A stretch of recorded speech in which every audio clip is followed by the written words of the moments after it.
What's happening with it? What's happening with it? Y'all already know what it is. You tuned in to another episode of Everything Boxing. There you go, talking that boxing again. Yeah.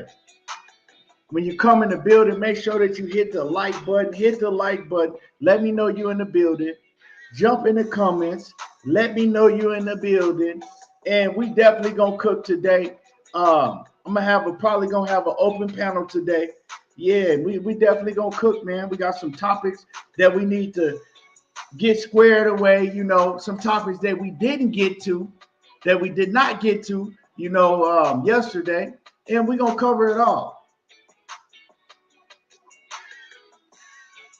You know what I'm talking about? So yeah, definitely. Let's get it in.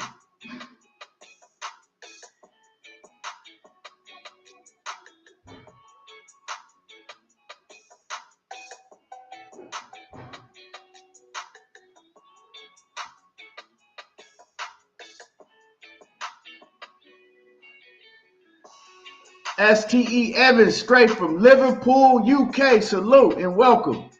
Daryl Deloach in the building. Philly Bull 91. Yeah. Mr. Glock 19. What's happening with it? Let's Mike Ryan, what it do? So yeah, let's get into it. Like I said, come in the building. Make sure that you hit the like button when you come in the building. And we cooking today.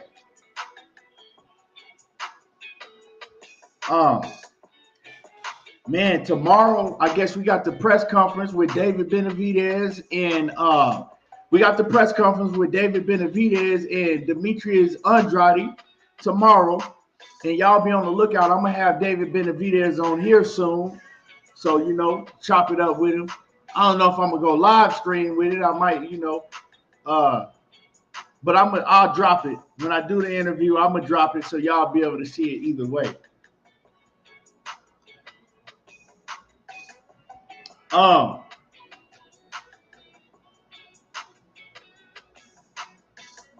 can't pronounce your first name, but I'm gonna just say Teray. Salute. In the building. What's happening with it? Jay Hizzy, what's happening with it? He says, I was freaking out last night. I was listening to AB video and I thought something was beeping in my apartment, but it was from your background. Yeah, I don't. Oh, you know what? You know what that was?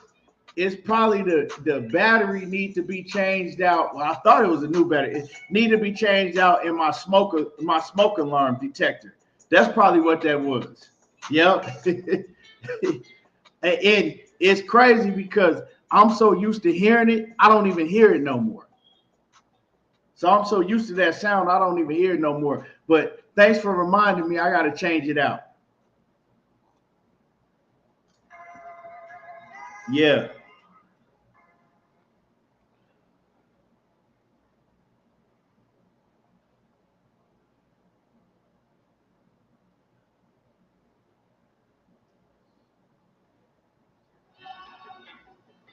But like I said, y'all come in the building, hit the like button as you come in. The like button is free, it don't cost nothing. But man, Demetrius Andrade and David Benavidez, man, I can't wait to that fight. Like I've been stressing, hell of a fight. I want to see who's gonna be on that undercard too, because I don't think that they've announced who's gonna be on the undercard. But I was listening to Boxing Voice this morning, right? And they was talking about the UFC compared to boxing, right?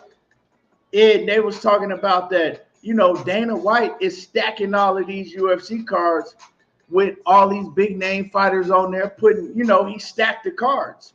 And he said, and a caller called in, and he said that boxing, they need to start stacking these cards, right? You need to start putting, and I'm just throwing out names, right? I'm just throwing out names. He was saying you need to start basically stacking the cards, putting like an Errol Spence, Crawford, then putting the Gervonta Davis on the undercard against a Keith Thurman and so on like that, right? And those are not the names. I'm just throwing out some names. He said that boxing needs to start stacking these cards, and that'll make boxing, get past the UFC. But the thing about that is if fans want that to happen, they gotta holler at these fighters. Because the difference between boxing and the UFC they not paying. That whole fight card, they might pay out, let's say $5 million. You feel me? The whole fight card. And they be having about 30 fights on one card. And in boxing, these fighters, you got to pay them. If it's a big name, they getting paid anywhere from $5 million to $50 million.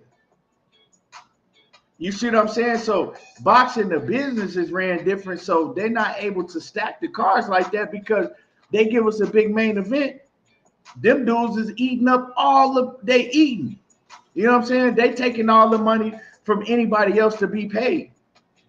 So that's why boxing is not able to stack the cards like the UFC, because the UFC, they're not paying their fighters like that.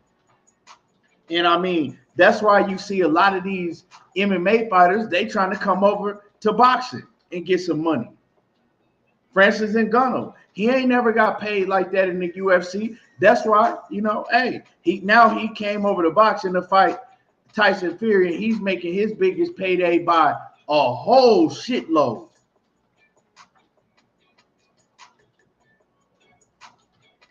Jermaine Wood, Al Booger, what's happening with it? Salute.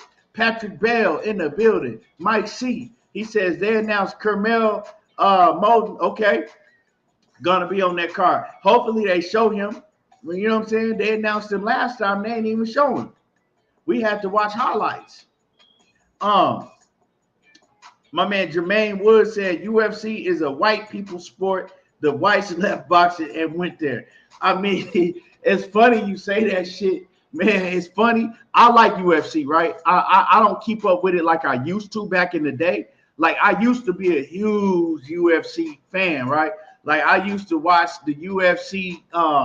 This is back in the day. I'm talking about in the mid 2000s and things like that. Like, I started watching UFC when there was one night tournaments when, you know what I'm saying, you had to basically fight one man, you know what I'm saying, you fight in a one night tournament and they determine who the champion is. You know what I'm saying? You might fight 4-5 dudes that same night. I started watching UFC and when it first started, when I had a black box and shit when I was a kid in 92. I think it started like 92. You know what I'm saying? With Ken Shamrock and Dan Severn and all them dudes. I've been watching UFC since then. But as far as like when I was so I've been a fan of UFC, but I was back when probably like the mid 2000s, I used to really keep up with everything that was going on in the UFC. Back when what was dude Matt Hughes and all of them cats, you know what I'm saying? Matt Hughes and then when they first started the UFC Ultimate Fighter show, I used to keep up with that. Like I used to be a big UFC fan, but I don't know. I don't know how I stopped watching it like that. I don't really keep up with it now. If they got a big event with somebody that I like, I'll watch it, but I'm not, in tune with it like that. As far as you saying, it's a white people sport. Yeah, I mean, because people are going to gravitate to who they can relate to, right? It's more so white people that run the UFC, so they're going to gravitate to who they can relate to, right? Boxing is a sport where the blacks and Latinos and shit, we run boxing. So white people, they really not in tune with boxing like that because they don't got nobody that they can look at and relate to, and that's just natural. So yeah, you're right about when you say that.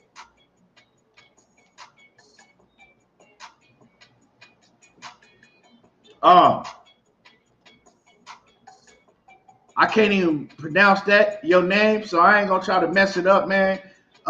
He says UFC fans get onto fighters when they start moving dumb. Boxing fans make up excuses for their fighters to avoid the best fight. Man, say that as shit. Let me read that again, man. Let me read that shit again, dog. He says UFC fighters get on I'm gonna say it. I'm gonna break it down in more simple terms. UFC fighters get on their fighters when they start moving dumb. Boxing fans make up excuses for their fighters to avoid the best fights. I might have to say that shit again because that's the realest shit I done read in the chat today. Real talk. My man Crush the Legend, TWT in the building. Big John Kramer with the kilo on his neck, with the 2 kilos on his neck. And Tayshawn Edwards, what's happening with it? Light Skin Business in the building. Y'all make sure that y'all smash the like button. Smash on the like button for me. Yeah, but that's real, man. UFC, they not going for none of that bullshit. UFC ain't going for the bullshit. And Dana White, he running things. It ain't no, oh, well, I have this fighter and I got to protect him because I don't want this fighter to take an L. And then I got this fighter and I'm trying to build him and I don't want, nah. Once you get up to that number 1, 2, 3, 4 spot, oh, yeah, you would. If you number 1, well, then you got to fight the guy that's number 2. It ain't no ifs, ands, or buts. And if the guy that's number 2 don't want to fight, well, then he got to move over and he going to get motherfucking iced out. And we're going to go to the number 3 guy. It ain't no ducking and dodging and moving around. But in boxing, fighters are able to do that because you got promoters that's protecting them too. You got promoters that they don't want to, if they see a fighter that they think has the look and the mouthpiece and, got some skills that they can make a lot of money off of, that's all they thinking about. They don't want to put that fighter in harm's way. They don't want to put that fighter in a 50-50 fight because now they got to go find another superstar. UFC ain't ran like that because you got one man that's running everything. And he let them know you either go shit or get off the pot. And so as far as fans, right? As far as for fans, UFC is a much better product than boxing. But like boxing don't even compare to the UFC when it comes to what fans want, as far as the product that fans want. Now, when it comes to the fighters, the fighters ain't too happy because they locked in the contracts. They not making the money that they deserve at all. You know what I'm saying? These fighters over on the UFC, man, they putting in work. Like they fighting way more often, getting beat up and shit with damn near bare knuckles. And then they got to turn around and fight 2 months after that. Don't matter if you're a champion or not. Don't matter if you're a top name or not. You know what I'm saying? They fighting and they putting in work often. I've always said the main thing, the only thing that I hate about the PBC is you only gonna see your favorite fighter fight once a year. Two if you real lucky. You know what I'm saying? So boxers, they're much less active, but they get paid way more. Now, that's good for the fighters, but it sucks for the consumer. You know what I'm talking about? And I think another thing with boxing is the fans, us as fans, all of us do it, right? Instead of just being a fans of boxing and wanting to see the best fight the best, we get to acting like the promoters and the networks and shit. And like my man said earlier, boxing fans, they start protecting their fighters when they fighters be on some bullshit. Instead of pushing their fighters into the fire to fight the best fights, they want to get to defending them. And they don't have to do this because they sell this many tickets and they the face of box, so they don't have to fight this person. Oh, why should he have to fight this mandatory? So boxing fans' mentality is much different than the UFC fan because the UFC fan ain't on that shit.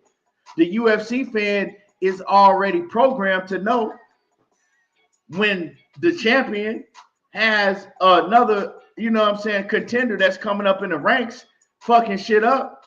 We expect the champion to fight that guy. And that's why it's always different champions in the UFC. It's a revolving door. It's steady moving.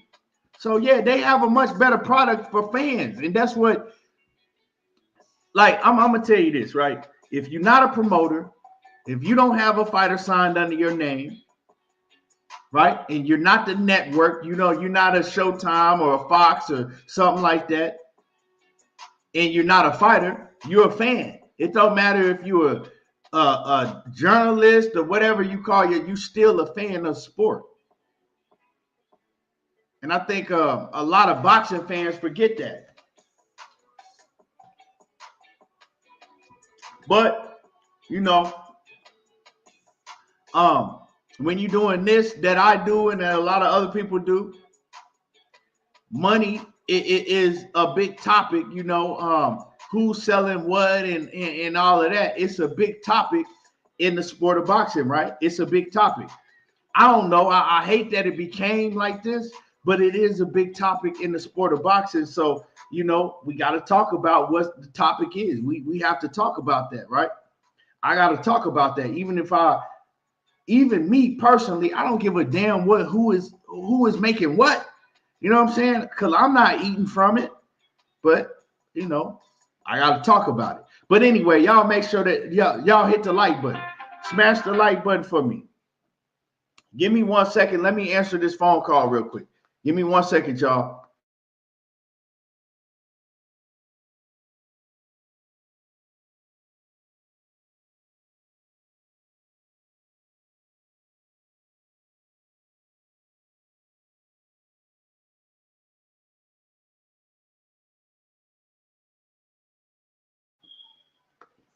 Hello? Okay. I'm back. Yeah, y'all make sure that y'all smash the like button because, like I said, man, we ain't got too many people in here right now. It's only 65 people. They don't send my notifications out like that no more. But we cooking. We still cooking. And y'all give me 1 second. Let me check some things real quick.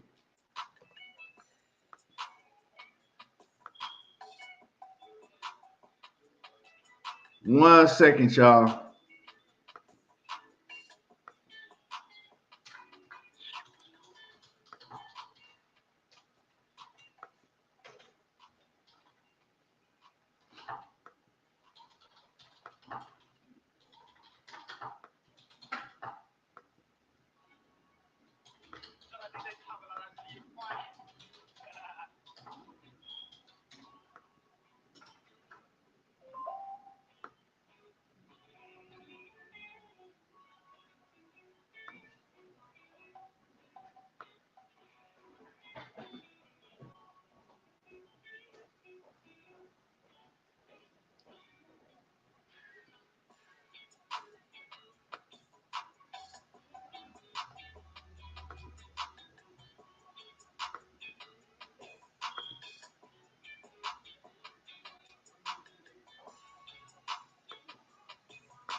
Okay, I'm back.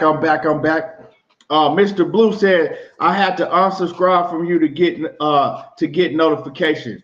That's crazy, man. I'm telling you, they trying to like block my channel. They trying to block people from seeing my channel. It's crazy, man. It's been going on for a while now. Krista Plummer, what's happening with it? Antonio King, what it do? What it do?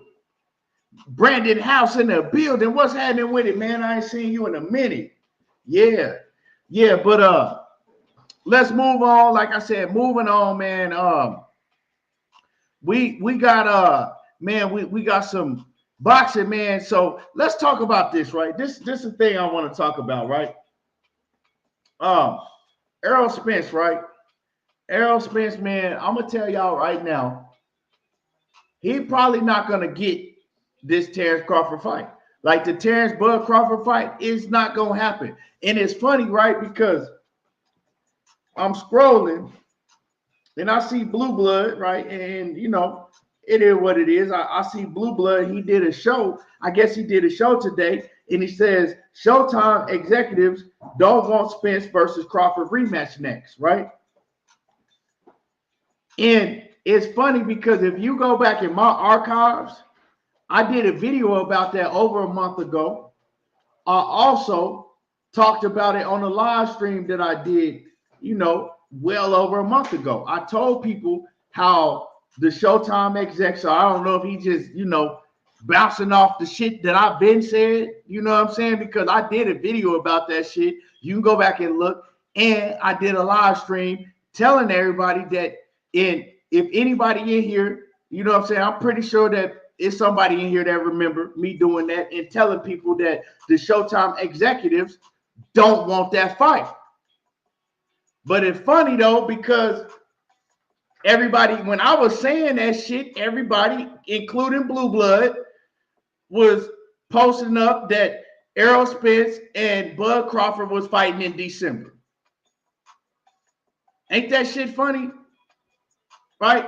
I'm saying he wasn't the only one, but everybody was posting up the fight is going down in December. And I was the only one that was telling y'all that fight ain't happening in December because the Showtime executives don't want to put that fight on. I can't make this shit up. But now, because it's the big news and shit. I've been told everybody that. Crush, what's happening with, like I said, this ain't nothing against Blue Blood. I'm just pointing it out. I'm not even, you know what I'm saying? I'm just pointing it out. Crush, he say, yep, you remember that? Crush said he remembered me when I said that, when I put it out.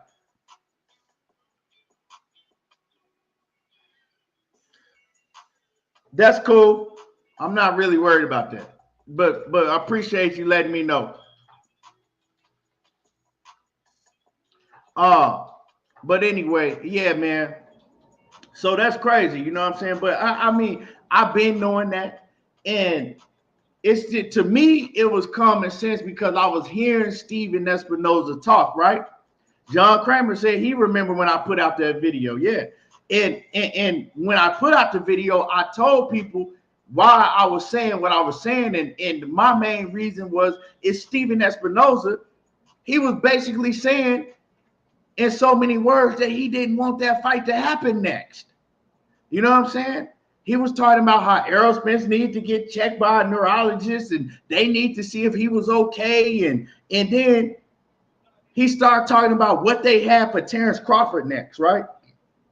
And it let me know, it's like, damn, boxing is a dirty business, right? Yesterday, Errol Spence was your guy. And you was talking about you had Errol Spence versus Keith Thurman. You had Errol Spence versus such and such, and Errol Spence versus this guy. Now, Bud comes over and beat Errol Spence. Now it's, man, we got so many things we can do for Bud Crawford. We can put him in the ring with Keith Thurman. We can put him in the ring with Jerron Boots Ennis. That's a fight that we would love to make. We can, you know, if he's talking about Canelo, we can try to make that fight. We can do this. And so it was everything but making the Terrence Bud Crawford. It was everything but making it Errol Spence and Bud Crawford fight. They don't want that fight, man. And they're looking at Errol Spence and Bud Crawford, right? All of the money that they put out to promote that fight which I think they could have done a better job promoting the fight. Like I told y'all in the video that I put out, I mean, all access, they like Showtime to me, they don't promote fights near as good as Fox does, right? Showtime, they'll give you the press conferences, right? I mean, you get that in every fight, right? But then in a big mega fight like Errol Spence versus Terrence Bud Crawford, why are y'all only giving me 2 all-access episodes and then 1 episode after the fight is already done? Because the episode after the fight is already done, that's not doing nothing to promote the fight. You dig what I'm saying? And then, so you only giving me 2 all-access episodes. Like, and they 30 minutes? So you're giving me 2 episodes of 30 minutes, all access, and I mean, come on, especially when you got cats like Errol Spence and Terrence Crawford. They not finna go out their way to do nothing animated to promote anyway, right? We're not talking about Floyd Mayweather or Adrian Broner, right?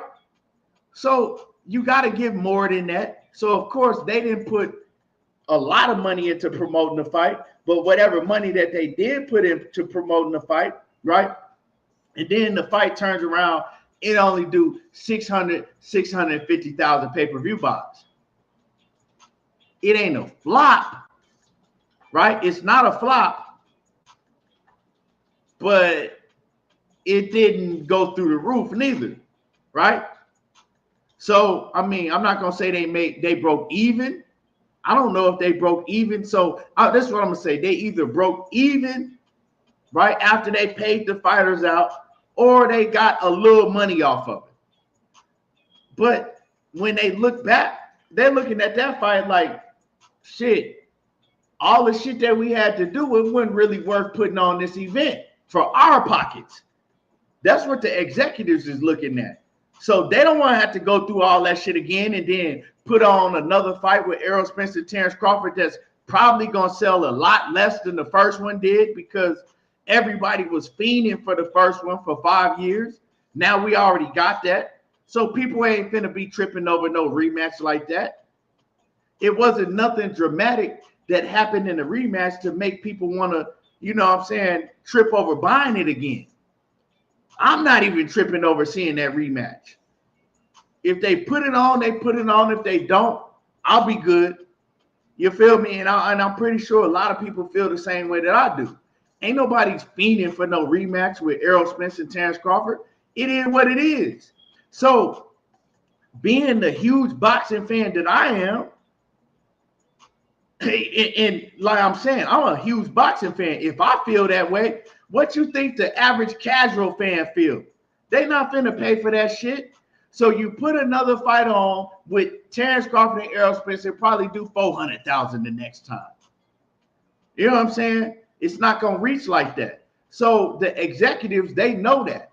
So they don't want to put on no rematch. You know what I'm saying? Rematches have to have a storyline. What is the storyline with Errol Spence and Terrence Crawford? There's no storyline. Just because somebody from your favorite YouTube channel said that Terrence Crawford is a PED cheat, that shit not reaching like that. You know what I'm saying? That's not a storyline. A storyline is when, man, such and such was winning the fight and such came back and knocked him out. Now such and such says, man, that he just hit him with a lucky blow, and he guarantees that he's not going to make that mistake in a rematch. You know what I'm saying? Or you got to have something, a storyline to make a rematch pop, like Tyson Fury and Wilder. For one, people know that Wilder going to a rematch, all he got to do is touch you with one and you're gone. The first fight, it was a draw, right? And Fury went to sleep and rose up like the motherfucking the living dead and shit out the casket, right? So you already had a big storyline to put on that rematch. The second fight was Glovegate, right? So you had a huge storyline. You ain't got no storyline for this shit. Real talk. Natasha Bass says Errol has man down promotions. It's his job to promote the fight, to being as though his company shares a part of the revenue. He says with Showtime and TBE. Yeah, man. I mean, yeah. I didn't mean to call you a man. Yeah, you are right. It is his job to promote the fight, right? Along with Showtime, right? But when you look at the situation, everybody is just not, that's not everybody's lane, right? That's not everybody's lane. Everybody is not a Floyd. Everybody is not an Adrian Brunner. You feel what I'm saying? That's just not him.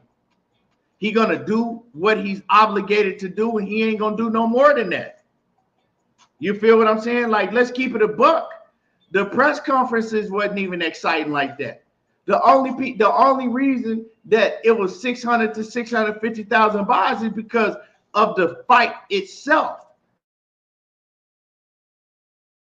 Excited about the fight outside of you knowing what type of fighters they were and people talking about this fight for 4-5 years. The best promotion that this fight had, let's just keep it a buck. Let's keep it all the way 1,000. The best promotion that this fight had was way back in 2018 when they met up backstage. You know what I'm saying? Before Errol Spence had the car accident. When they met up backstage at the Maurice Hooker fight. That was the biggest promotion that the fight had. Straight up and down. Somebody come on here and tell me I'm not telling the truth. When that shit popped off, everybody was screaming for that fight to happen. And that shit lasted for years. That's what people was talking about for years. People made live streams about it. People debated who was scared and who shook. Like it was talks for years and years when they met up behind stage at the Maurice Hooker fight. That was the best promotion that this fight had. So with that being said, I ask myself this. If they've been at several fights with each other, right? It's been more than one fight where Errol Spence and Terrence Crawford has both been in the building. What if they had came face to face in the audience and let everybody see that? Like I'm saying, neither one of them did more. They did the absolute least they could do to promote the fight. So yeah, that's on both of them. It's not just on Errol Spence, it's on Errol and Bud. Now, yeah, Bud did a whole lot to promote himself after the fight, right? After he beat Errol Spence and he was feeling himself, he did a whole lot. He did 1 million interviews. You couldn't even count the interviews that he did after the fight. And like I said, now, when it's a big fight like that, you have certain obligations. You obligated to go to this platform and that platform and this platform and that platform, right? You obligated to do what the networks tell you to do, but they wasn't doing more than what they had to do. Like, and up until, what was it? The very, very last press conference, they didn't even want to say nothing bad about each other or get hyped with each other. You know what I'm saying? It took, like, the shit. It's funny when you look back at the situation, right? And people say, well, I only did this many pay-per-views. That's on them if we want to keep it a buck. When you look back at it, right, it took the families to get people hyped, right? It took the families to get Bud Crawford hyped. Remember in the final press conference, Errol Spence's people, they was talking bad to Bud, and then Bud was like, hey, you know, he started going back and forth with them. Like, it just wasn't, the hype wasn't there. The hype was just from the fans wanting to fight for so long, but other than that, they didn't give us no more than that. Natasha Bass says Showtime didn't do a good job. Like I said, when I talked about, and Diana, what's going on with it, Queen? Salute. Um, like I said, when I talked about Showtime only doing 2 episodes of All Access, that's not it. So I agree with you. Like you give us 2 episodes. Well, first of all, you got to do more than that because you're on a channel that requires a premium subscription for most people, right? Unless you got like a Fire Stick or some IPTV service, you have to have a premium subscription to have Showtime in the first place, right? So a lot of people don't got that. Now, yeah, they did put All Access on YouTube. So they did put the episodes on the YouTube channel. So that was good, right? So a thumbs up for that. But they only gave you 2 episodes at the end of the day. No matter how you want to cut it and slice it, it was only 2 episodes. So what they should have been doing is, like I said before, a month out, they should have gave you an episode every week. So they should have gave you 4 episodes, right? A month out from the fight, they should have gave you an episode each week, and more people would have been able to catch on.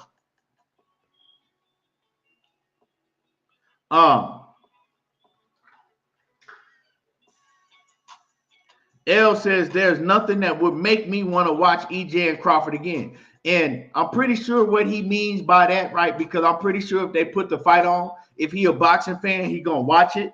But I'm pretty sure what he means by that is nothing that's gonna make him pay for it. And that's how, I'll pay for it, but most people not gonna pay for it again, right? They like, okay, we'll just get it for free if we can.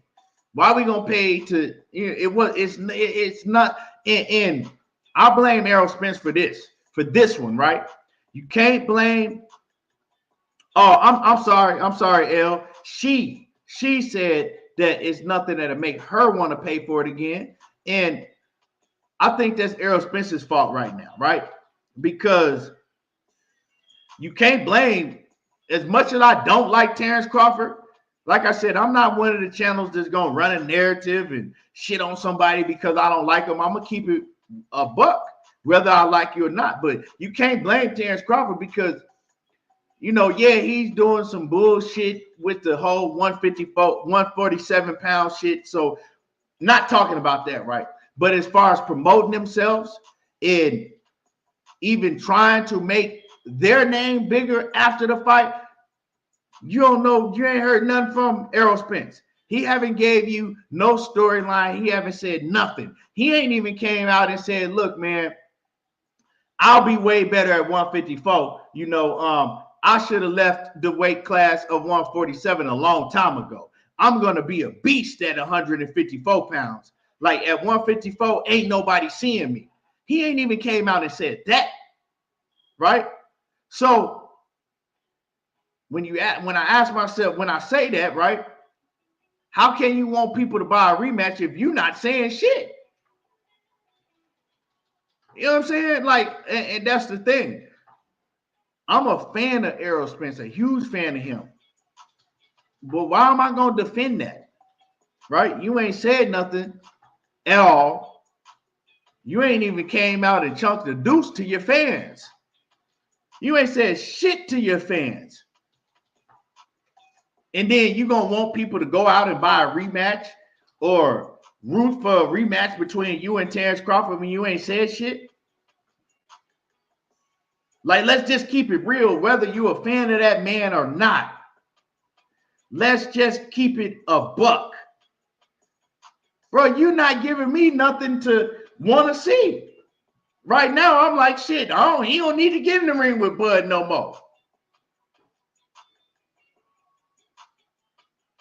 Fight somebody else. And also, right, you got a lot of people saying that he just needs to retire. Now, I don't agree with that shit because if the UFC fans thought like that, it would be no UFC fighters left.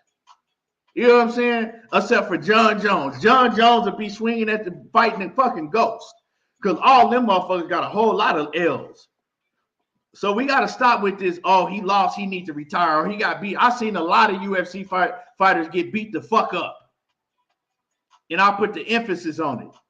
Yeah. And they come back and UFC fans are screaming for him and want to see him again and again and again. So I don't agree with that. But, I mean, bro, you got to, if you expecting the executives at Showtime or PBC or whoever it may be with, right, to want to put on a rematch, you didn't do anything in the ring to make them want to put on a rematch. Let's just keep it a buck. Like, you didn't put on a performance in the ring for people to say, yeah, we want to see a rematch because he gave a hell of a fight. So that's one thing you didn't do. And then afterwards, you ain't said nothing. You ain't gave the fans a storyline. You haven't said nothing. But I want a rematch. People not going to buy that, bro. Like, the real talk, people not going to buy that. And I'm rocking with Errol Spence. And if he do get the rematch, I'm paying for it. I'm supporting him. I'm not finna run around on panels and argue with people and tell people he going to win. But I'm still going to support him. So, you know, but he have to do his job because everybody is not me. The next casual fan or the fan that might not rock with you like that, they're not going to want to pay to see you again because they think that you just go in there and get beat up for a payday. Now, I know Errol Spence ain't built like that. I know if he go in the ring, he going to go and give it his all, win, lose, or draw. But I'm just saying he got to come out and he have to do some things on his part. And my man J.A. Dixon in the building, what's happening with it? Between rounds, salute to you, man. I appreciate it. I appreciate you. Picasso in the building, what's happening with it? He says, I paid $180 for 2 fights. I wanted Errol to move up, especially when Laura was 154 and 160. Trout and Herb were looking to fight Spence. Yeah, we know what Herb turned out to be, and Trout, he ain't been that for a long time. So, I mean, them fights don't make nobody jump like that. Not Trout and Herb, but, I mean, you know, everybody have something different, you know, that they want. But salute to everybody that's in the building. If you could hit my like button, it'll be highly appreciated. Make sure that you hit the like button. It don't cost nothing. It's free. And if you could support the channel, you know, the super chat is up. The Cash App is up. Support the channel. Uno Munoz, what's happening with it? Salute. But Raymond Diaz, what's happening with it? He says he's gonna lose. Like I said, I never said he was gonna win. You know what I'm saying? I don't know what's gonna happen. Like I said, man, I've seen some crazy shit happen in boxing. But anyway, right?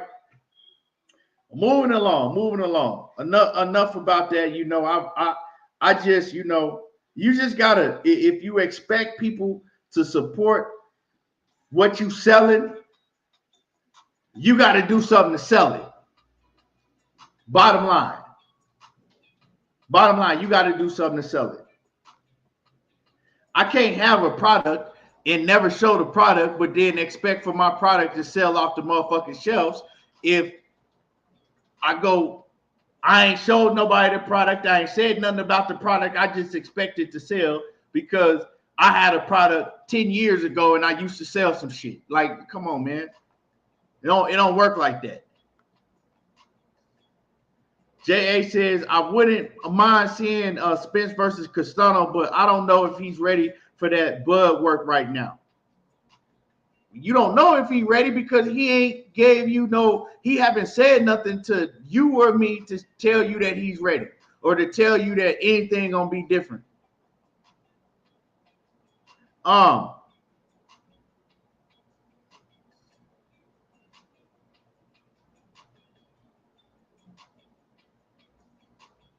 Don't mess with Texas says Bud can beat up on weight drain 147 pounders all he wants, but watch a fully hydrated undisputed champ at 168 rock his stupid ass. Oh yeah, he go up there. If he go up there fucking around with Canelo, he's gonna get hurt. He gonna get hurt real bad. You know what I'm saying? Like Big Tuck say, I'm gonna do something bad to him. Y'all don't know, y'all probably don't know what that is, but he gonna get something done bad to him.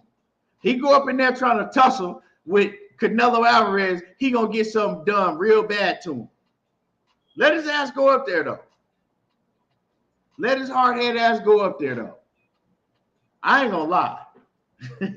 I know this shit sound bad, but I ain't gonna lie, man. I would love to see Terrence Crawford laid on his back looking at them fucking lights, them arena lights and shit, out cold. Just as long as he get up and, you know, he's okay after that and he able to, you know what I'm saying, be healthy and go with his family, I would love to see that shit happen. Just laid out, mouth wide open, drool coming down, legs shaking and shit. I ain't gonna lie. I'm not trying to lie to y'all. I ain't gonna share. I would love that shit. Cause he just, man, he's the nigga that won the lottery that don't know nobody no more. You know what I'm saying? He's just that, he's that guy. You know what I'm saying? He got a big payday. Now he don't know how to act.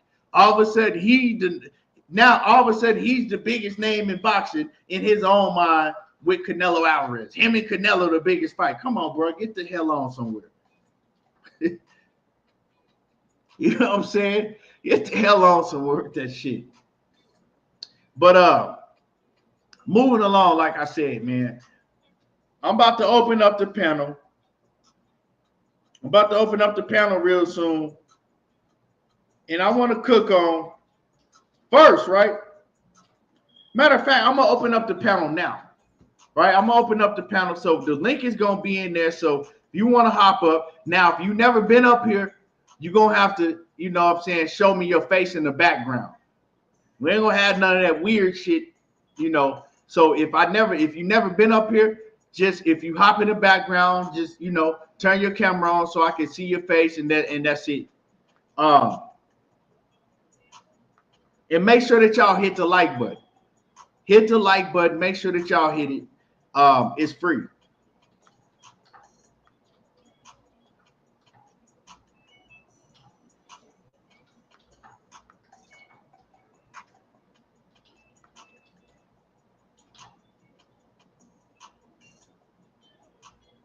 But I'm gonna tell y'all one thing about Errol Spence, right? They're not making that Bud Crawford fight next, if they make it at all. And another thing is, Errol Spence cannot afford to have another layoff. 6 months is the max he can afford to sit out. If he sit out any longer than 6 months because he's had too many layoffs, he can't afford to do that. I'm going to just keep it like that. He cannot afford to do that. And make sure that y'all continue to get the likes up. Get the likes up. I appreciate everybody that's hitting the like button. That's hit the like button. Make sure that y'all continue to get the likes up. Yeah, he can't afford to have a long layoff. He definitely cannot. He need to fight, you know what I'm saying, by February. He needs to fight by February because he's had too many long layoffs over and over. So he can't afford that.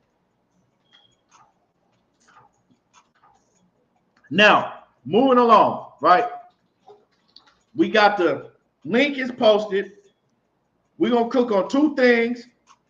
Both of these topics are concerning Gervonta Davis. I ain't going to say concerning, but both of these topics are with Tank Davis. My man in the background, let me turn your camera on real quick, and then while you still in the background, you don't have to have your camera on. Okay, we good. So these topics are going to be on Tank Davis. And first topic I want to cover is because this has been something talked about for a while now. Ever since Gervonta Davis and Ryan Garcia sold 1.3 million or 1.4 or 1.2, whatever they sold, right? They sold in the millions. Ever since that fight took, you turn it off now. Ever since that fight took place, right? It's been talks about who is the bigger star. Is it Gervonta Davis? Is it Ryan Garcia? who sold those pay-per-views, right? Now, naturally, people are going to gravitate towards Tank because he's the one that won the fight, right? So people are going to say, yeah, he is the face of boxing. He did 1.3, 1.4 million pay-per-view buys. Tank Davis, because I mean, yeah, that's what you deserve if you win the fight, right? The winner of the fight is going to get all of the accolades when it comes to, who sold the fight. Now, I've always said both of them sold the fight. But one thing that I've noticed, right? And I've noticed for years, right? And I was asking why for a long time. Every time Leonard Ellaby talked, and he talked about guys like Lomachenko and Tank, if he talked about Devin Haney and Tank, if he talked about Tank Davis and Gary Russell, you good? If he talked about, I'm not going to say Shakur because Shakur is at a different weight class, but Teofimo Lopez and Tank, everybody that he talked about, right? This some real shit. Everybody that he talked about, he will always say, Tank don't need to worry about none of those guys. Tank is the star. Them guys, let them guys do what those guys are gonna do, and we got a plan for Tank, right? He will always blow all of them other fighters off, but he always would say, I'm telling people the fight that we want is Ryan Garcia. He was always saying that the Ryan Garcia fight was the fight. And people was like, fuck, Ryan Garcia ain't even never been on pay-per-view, including myself. Ryan Garcia ain't even never been on pay-per-view. Like, why are they downplaying fights with Devin Haney and Teofimo and Vasil Lomachenko, and they continue to talk about Ryan Garcia? And for years, they was talking about Ryan Garcia. Y'all remember, Tank and Ryan were supposed to fight, like a year or two before they fought? 2 years before they fought. They were supposed to fight, but that shit didn't come to fruition, right?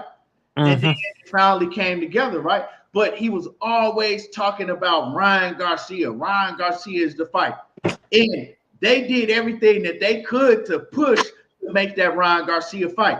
Even when Oscar De La Hoya wanted to scale back and was like, nah, I don't want that fight. Because remember, from the very beginning, Oscar was like, oh, no, Tank, no. Tank is a beast. Oscar didn't want that fight. But Leonard Ellaby, Floyd Mayweather, and then everybody that was with Tank was pushing for that fight. And then they came together, and then we seen, they was looking at numbers. They was looking at shit behind the scenes, and they knew that would be a huge fight. And it was because of both fighters. That's my opinion. It was because of both fighters that fight was so big. Now, Ryan Garcia has a way different influence, and he got a way bigger influence than any fighter besides Floyd Mayweather. I mean, he actually got the fight fans, right?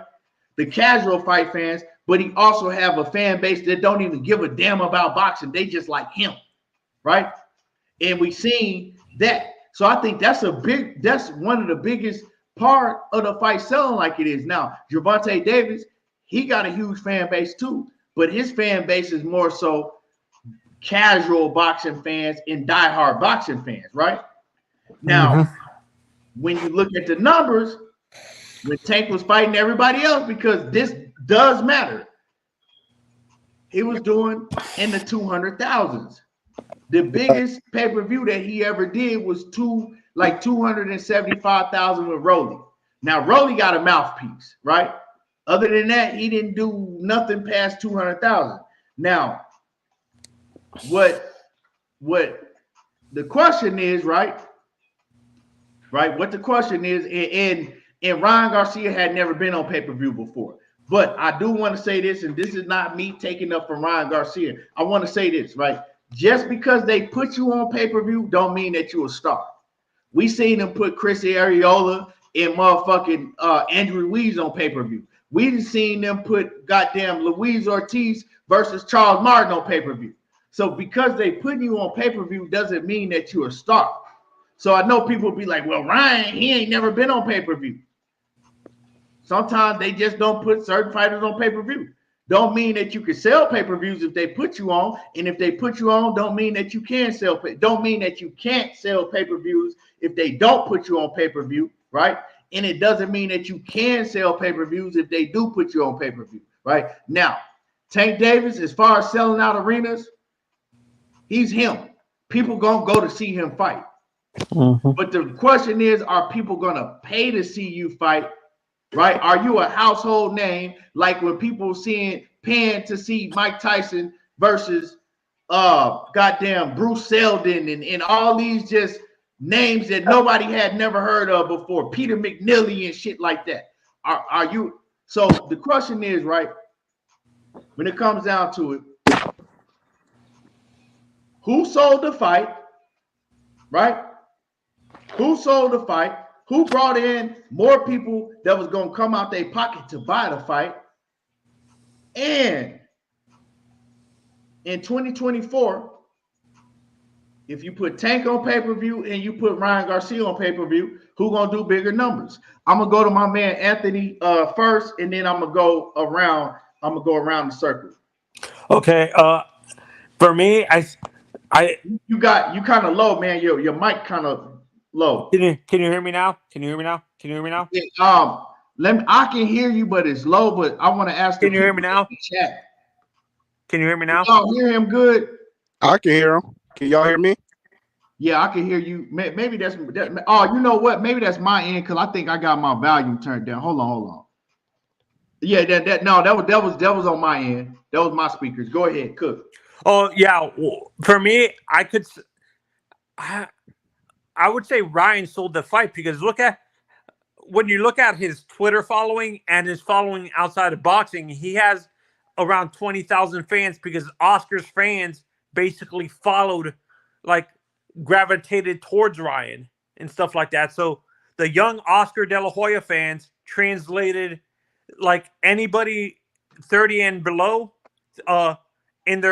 from 35 and younger gravitated towards Ryan Garcia and stuff like that. So Oscar's fans Oscar's younger fans are most of Ryan's fans and stuff like that.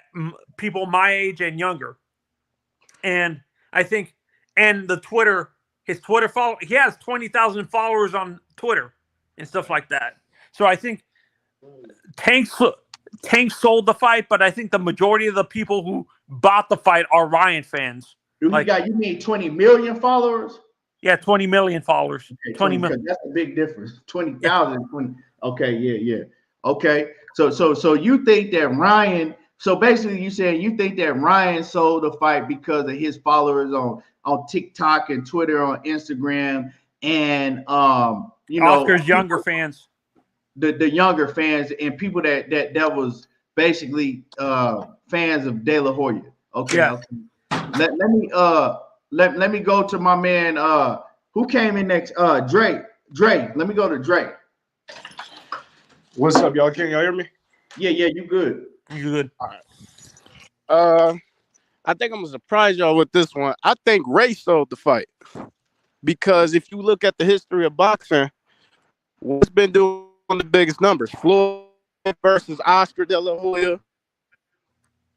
Floyd versus Manny. Canelo. So you got the Mexicans and say when they fought Floyd Mayweather, Floyd Mayweather was black.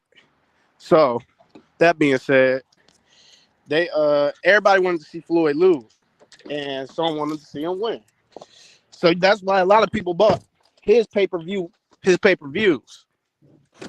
So that's what I think sold that fight, the race. Hey, watching Gervonta coming up under Floyd. So it's hate watching is what you're saying, Dre. Anthony, you gotta let him cook. It's his turn. You gotta let him talk. You can't cut in. Sorry about that.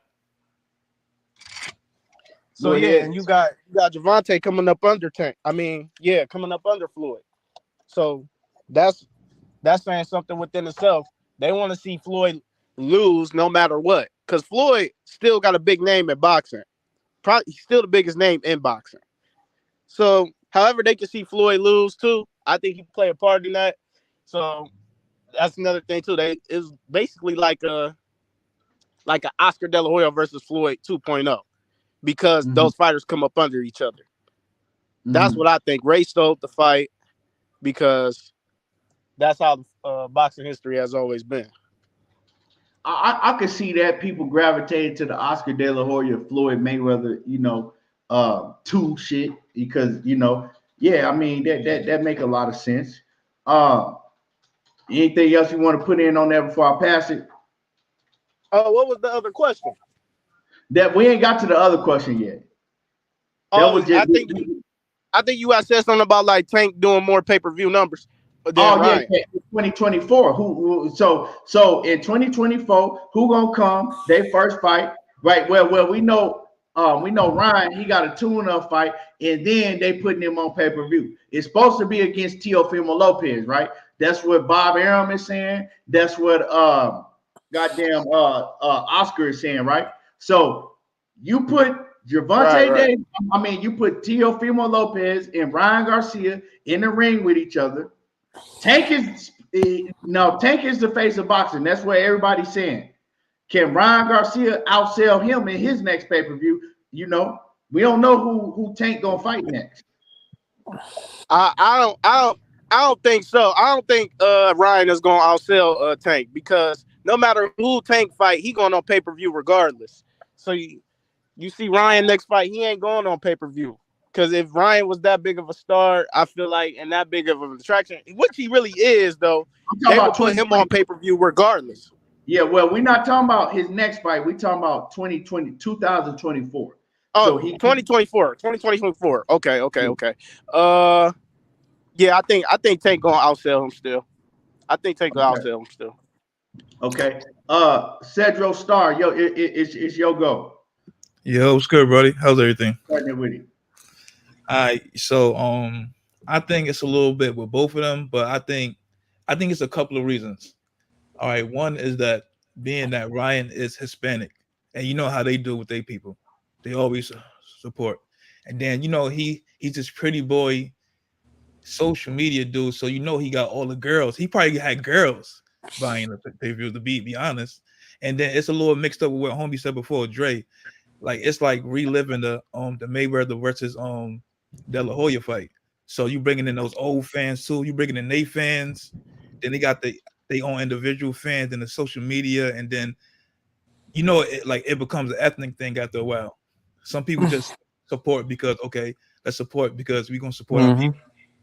So that's where I go. But as far as who's going to sell more in the future for 2024, I think I would I would go for Tank. But I don't know because I feel like after that Tank, I feel like that's why Ryan was willing to take that chance because he knew after he fought Tank, he was going to be on another level from now on. So if Ryan fight T.O., especially for a belt, I don't know. It can do, I think, like 500, 600. But I don't think without each other, I don't think they're going to do a mill again anytime soon. Good point. But so if you put let me put this question up, right? Let me read this comment real quick. I see he says Dank says Tank got the Floyd effect, a real thing. He says so if Ryan was the star, why is next fight on free TV? Well, Ryan came out and he said that he wasn't gonna put no fighter, like just because you put something on pay-per-view doesn't mean you're a pay-per-view star. That's why I emphasize that, right? So people looking at Ryan Garcia and say, oh, well, he ain't no star. His next fight ain't pay-per-view. Well, he said he wasn't going to give you a pay-per-view fight if the opponent wasn't a pay-per-view worthy opponent, right? So they could have easily came and put Ryan Garcia on pay-per-view and could he have done 200,000 pay-per-view buys with this guy that nobody knows? Maybe. You know what I'm saying? We don't know. But we can't say that he couldn't have done 200,000 pay-per-view buys with this guy that nobody knows, because the fact is when they put Gervonta Davis in the ring, right, before he fought Ryan Garcia, his numbers were at anywhere between 200K to 275,000. So it shows that it matters who you fight. None of these dudes is household names. No matter how much you want to say Tank is a star and Ryan a star, neither one of them is household names like that. Could I ask you a question? Could I ask you a question every day, real quick? Everything boxing. Everything good? Boxing. Yeah. How about? Do you think it would be a good pay-per-view fight? Him versus Rolly, Ryan versus Rolly Ramirez. I mean, it wouldn't. I mean, it'll be to sell. I think that fight to sell. Hell yeah, because Rolly is a fighter that can. And see, this is another thing, right? And numbers don't lie. Women lie, men lie, but numbers do not lie. When you go look at Gervonta, and this is not hating on Tank, I'm just stating the facts, right? When you go look at Tank's pay-per-view buys, right? His biggest pay-per-view besides Ryan was Rolly. And we know why. You know what I'm saying? It's not because Rolly was the best fighter that he fought. It's because Rolly know how to sell fights. So, I mean, it lets you know that it depends on who Gervonta Davis is in the ring with. That's my opinion because, yeah, he going to sell out arenas. That's for sure. They're going to show up and to see him fight. But when the question is, right, to everybody that's in the chat and everybody on the panel, right? The question is, do you have the support of people when they are in their homes, right? When ain't nobody looking at them, when they got a remote in their hand, this remote, they can watch it for free. And this remote right here, they're going to say, you know what? I rock with him so much. I'm going to pay to see him fight, even though I can watch it for free, right? Because people will tell you anything. What are they going to do when they in their own homes? So it's showing you that none of these fighters are household names where people just want to just come out of their pocket to watch when they're in their own homes. That's what it's showing you. But when you bring the two fan bases of Gervonta Davis and Ryan Garcia together, it shows you that, okay, yeah, when you brought Rolly and Tank together, because Rolly has a mouthpiece like an AB, like an Adrian Broner, then more people bought it. So my whole thing, right, is hey, somebody got a lot of noise in the background. I don't know if somebody's driving or okay, yes, Anthony. So my whole thing, right, is 2024. Somebody got a lot of noise. I think that's you, Dre. Let me see. So the thing is, right, 2024, you put Tank Davis in the ring with Isai Cruz. And I'm not saying he gonna fight Isai Cruz because Tank said he didn't want to fight Isai Cruz, right? So I'm not throwing the name out there. I'm saying you put Tank Davis in the ring with a fighter that don't have a big name, and then you put Teofimo Lopez in the ring with Ryan Garcia. Which pay-per-view is gonna do better? Teo versus Ryan. What you think, Cedro Star? Hold on, repeat that again, Brody. 2024, you put Ryan Garcia in the ring with Teofimo Lopez on pay-per-view, right? Let's say Ryan Garcia goes out and he looked good against his opponent, tune-up. Well, a lot of people saying he ain't no tune-up. A lot of people saying that he got all knockouts and he this and that. But let's say Ryan Garcia go and knock him out, right? Then you put Ryan Garcia and Teo on pay-per-view. And you put Tank against another opponent that people ain't really rocking with. Let's just say whoever, opponent that don't have a big name. Who sells more pay-per-views in 2024 for the next event on pay-per-view? All right, so could we just say Ryan versus Teo and Tank versus Cruz? Who will sell more next year? Right. Let's just put that if you want to put that. I feel like Tank will probably get probably 200,000 more sales. And like it'll be close. It'll probably be like 400 to 600 or just around that bank. Like I think he'll get like 200,000 more to be precise. That is okay. Dre, what you got? Let me hear from you. What fight sells more? That's a tough one because, like I said, like I said, I gotta stick to my guns with what I said. Race sells. So, like I said, that's another black versus Mexican with Tank and Isaac Cruz.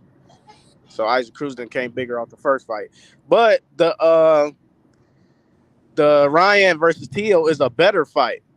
So with that one, I'm up in the air because they both Ryan Tio's both big names in the sport. So I'm up in the air with that one. See, you brought up race. How about the Puerto Rican versus Mexican rivalry? That race is not bigger than black versus Mexican at all. Now let me say this, right? Let me say this. I feel and like I said, man, the better fighter out of all these fighters that we talking about, I think Tank is the better fighter. I think T.O. is, depending on, because T.O. sometimes he'll perform, sometimes he won't, right? Like T.O., he could upset anybody on any given day, maybe, depending on how he performs. But I think the better fighter is Tank. But the better fight by far, like my man said, is T.O. and Ryan Garcia. Now, when you look at none of them are household names, and I'm going to continue to say that none of them are household names because numbers don't lie. I think that Teofimo Lopez and Ryan Garcia will sell more than Tank. And you said just say Isaac Cruz. I don't think he's going to fight Isaac Cruz because he said he wasn't going to fight Isaac Cruz.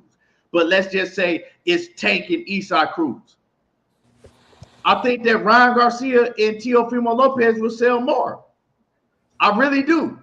I think it'll sell a lot more because, first of all, if we use it, for example, like if we're going to use Pitbull Cruz for an example, right? Well, Pitbull, he just fought on the undercard of Errol Spence and Terrence Crawford. That was a huge mega fight event, and nobody came to the arena to watch him fight. And then he didn't perform. So you can't tell me that people, well, man, Isaac Cruz made his name bigger because of the Tank fight. Don't nobody give a fuck about no Isaac Cruz. Nobody's, you know what I'm saying? Nobody's showing up to the arena and buying fight tickets to see Isaac Cruz fight. We just seen that, like I said, on the undercard of Errol Spence and Bud Crawford. You know what, bro? Nobody gave a fuck that Isaac Cruz was fighting, and he looked like some shit. So he didn't even help himself, right? He didn't help himself sell in a Tank fight if he get another Tank fight. So with that fight, like I said, man, the key thing comes down to if you're not a household name like that, yeah, Tank is the bigger star, right? But is he bigger than Ryan Garcia? Right? Because if you bigger, motherfuckers are going to show up to see Mike Tyson fight more than Evander Holyfield, no matter who it was. You feel me? And I'm a huge Holyfield fan. I like Holyfield way better than Mike Tyson. But people was going to show up to see Mike Tyson more than Evander Holyfield, no matter who it was, because it was Mike Tyson. People was going to show up to see Floyd Mayweather more than Zab Judah or whoever else you want to, say, because it was Floyd Mayweather, because they became household names. I don't think Tank is at the level to where he can compete with Ryan Garcia if you put Ryan Garcia in a mega fight like that. And then you go off and you put Tank in a fight against another no name or a nobody. They ain't at that level yet. So that's my reasoning for thinking that, yeah, man, if you put Ryan Garcia and T.O. on pay-per-view, he's going to sell more than Tank and Pitbull Cruz. Like I said, Tank and Pitbull Cruz, the last time they was on pay-per-view, they did a little over 200,000 pay-per-view buys. You can't defute the numbers. Tank never did over 200,000 without Ryan Garcia. And so, I'm not saying now, if you put Tank in the ring with Teofimo Lopez and then Ryan Garcia go fight Esau Pitbull Cruz, that Ryan Garcia fight ain't going to do nothing. Because, I ain't going to say it's not going to do nothing, but Tank is going to get the bigger numbers for sure. So I think let's change it. How about let's change the name? Everything. How about Ryan versus Rolly Ramirez and Tio versus Tank? Tio versus Tank is gonna sell more because, Even like I said, I believe these fighters are not household names, and they still at that point. If they want to do the big numbers like we talking about, they gotta have another player. You know what I'm saying? They gotta have another player that's people want to see. You know what I'm saying? And Tio is another fighter that people want to see. He have a name. So everything. Who you think would sell more? Ryan versus Shakur or Tank versus him? Versus Shakur. What did you say? Let me hold that question because I was reading this comment that Knockout put, and y'all make sure y'all hit the like button, get the likes up, smash the like button. It's free.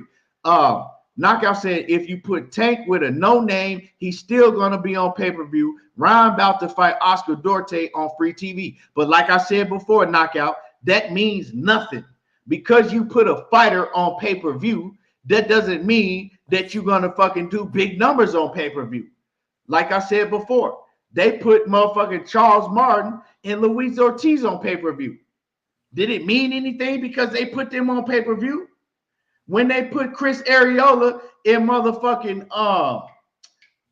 Andrew Ruiz on pay-per-view, did it mean that they was pay-per-view stars because they put them on pay-per-view? That doesn't mean nothing.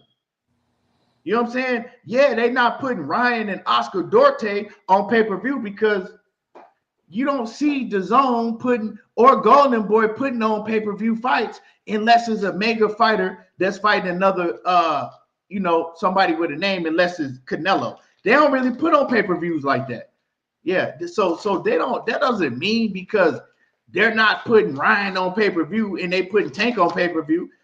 Tank got to prove that he can sell more than Tank got to prove that he can sell more than 250 pay-per-view 250,000 pay-per-view buys with fighting a no-name. Because I mean, that shit don't mean nothing. Let's just keep it a buck. True that. He sure doesn't mean nothing because they putting him on pay-per-view. His next fight, he's a fighter that they're like, okay, we're always gonna put him on pay-per-view. We can't. First of all, it's not a good look for the fighter and the promoter if you go and you're always being on pay-per-view and then all of a sudden you look up and they put you on free TV. That's shit. That's a hit to a fighter's ego. Nigga, I'm a pay-per-view fighter. You know what I'm saying? They always put Errol Spence on pay-per-view. I mean, come on, man. That's why I don't think Tank is the face of boxing. That's why I don't think Tank is the face of boxing, because Canelo still did what, 650 through 700 pay-per-views against Charlo. That was the numbers. It was around the same numbers of Spence and Crawford. And you know what? Tank had never. Exactly. You know what? I mean, we know because he did. Jermell Charlo did one pay-per-view, and everybody was talking about how it flopped. So Jermell Charlo definitely wasn't a pay-per-view star. Right. So what was I about to say? And we know if Canelo were to fight David Benavidez, we know them numbers would jump out the roof. I know that's going over a mil. Oh yeah, for sure. We know that's going. Everybody calling for the fight. I think that's the biggest fight in boxing. Like, to me, I really think that is the biggest fight in boxing. Yeah. I think as far as numbers wise, yes, I agree with you. But like, when I think of the biggest fight, I think of the best fight in terms as a fan perspective. So I think the best fight and biggest fight to me as a fan perspective is Tank versus Shakur. You know what I'm saying? That's just me though. No, I do agree with you as Canelo and David Benavidez as the biggest fight. Yeah. See, Tank versus Shakur. Tank versus Shakur is, to me, is the best fight in boxing that can happen. But the biggest fight is Canelo versus Benavidez, because when you got to go back to what my man was saying about. True. For real, I agree with you. Oh God, I agree with you. Yeah, and with that, you got to go back to what my man was saying about race, right? when you put Canelo Alvarez versus David Benavidez, right? You got all of the Mexicans that's gonna support because they gonna support their people. $1, right? 1,000. Whether they like David Benavidez, because you got some of them that's gonna like David Benavidez and they rock with how he moved, and then you got some of them that's gonna like Canelo Alvarez, right? Because they rock with him. So all of the Mexicans, that's a holiday for them right there. That alone, bro. That alone make it the biggest fight in all of boxing because that's a holiday for them, and they all gonna come together and support, right? Also, not only that, then all of the blacks is gonna support because we want to see that shit if you're a boxing fan. Everybody that like boxing, they gonna come to support that fight. You know what I'm saying? Whether you blue, green, brown, whatever, yellow, whatever you are. So that's why that is the biggest fight in boxing. Now, do you think Terrence Crawford and Canelo will sell more than Benavidez, and which one do you think will sell more? Fuck no, Terrence Crawford, like that shit is a delusion. People not like Terrence Crawford has never proved that he was a big sale. Like he just fought Errol Spence, and they only sold 600 to 650,000 pay-per-views. Mm-hmm. Like real talk, like Terrence Crawford not finna outset. Like now. Yet David Benavidez, he not a pay-per-view star, but when you put him with Canelo, you know what I'm saying? That fight is gonna do way, way different numbers on a whole different level. Terrence Crawford, yeah, you got the black versus Mexican, but bro, ain't nobody, man. I just don't see people supporting Terrence Crawford like that. They gonna watch it. Mm-hmm. But are they gonna come out their pocket when they in their home by themselves and they can pay for it and get it free? What they gonna do? See, the thing with Mexican fight fans, bro, they take that shit like that. That shit is pride to them, right? It's pride for them to support their people and to pay to see their people. That's all I was gonna ask you, bro. My question was gonna be, who you think would sell more, Ryan and Shakur or Tank and Shakur? Ryan and Shakur or Tank and Shakur? Yeah. Oh, right now. Oh man, they like probably Tank and Shakur or Ryan and Shakur. Probably, bro. I would have to say Tank, bro. I had to say Tank and Shakur. You know what I'm saying? I had to say Tank and Shakur because that Tank and Shakur, that shit is just like now you do have the Mexican fan base, but when they start doing their research, they don't think that they gonna believe that motherfucking Ryan can fuck with Shakur. I mean, they thought Ryan could fuck with Tank, so. But that was then, you know. But I mean, that's a hard question, bro. But I think like because I'm gonna answer it from a biased perspective because I'm a boxing fan. So Ryan, I mean, because so Tank and Shakur, like to me, I'm already thinking that's the best fight in boxing. So that shit just ring bells to me when I hear that. Yeah, but it's gonna sell more. But when you ask the question about who gonna sell more, I don't know, man. It's hard to answer because they both fights with big name fighters, right? Mm-hmm. And I want to say Tank, right? But then it's like it just all depends what type of support that Ryan Garcia is gonna get. You know what I'm saying? And we're gonna be able to get a measuring stick. Like I said, if they put Ryan Garcia in the ring with Teofimo Lopez, then we're gonna be able to see how big of a star he really is, right? Yeah. We're gonna be able to really see how big of a star he really is. But I'm gonna tell y'all like this, man. One thing that I noticed is when Gervonta Davis was fighting Ryan Garcia, I had people calling my phone that I know don't watch boxing and was telling me, man, man, the Ryan Garcia and Tank fight, man.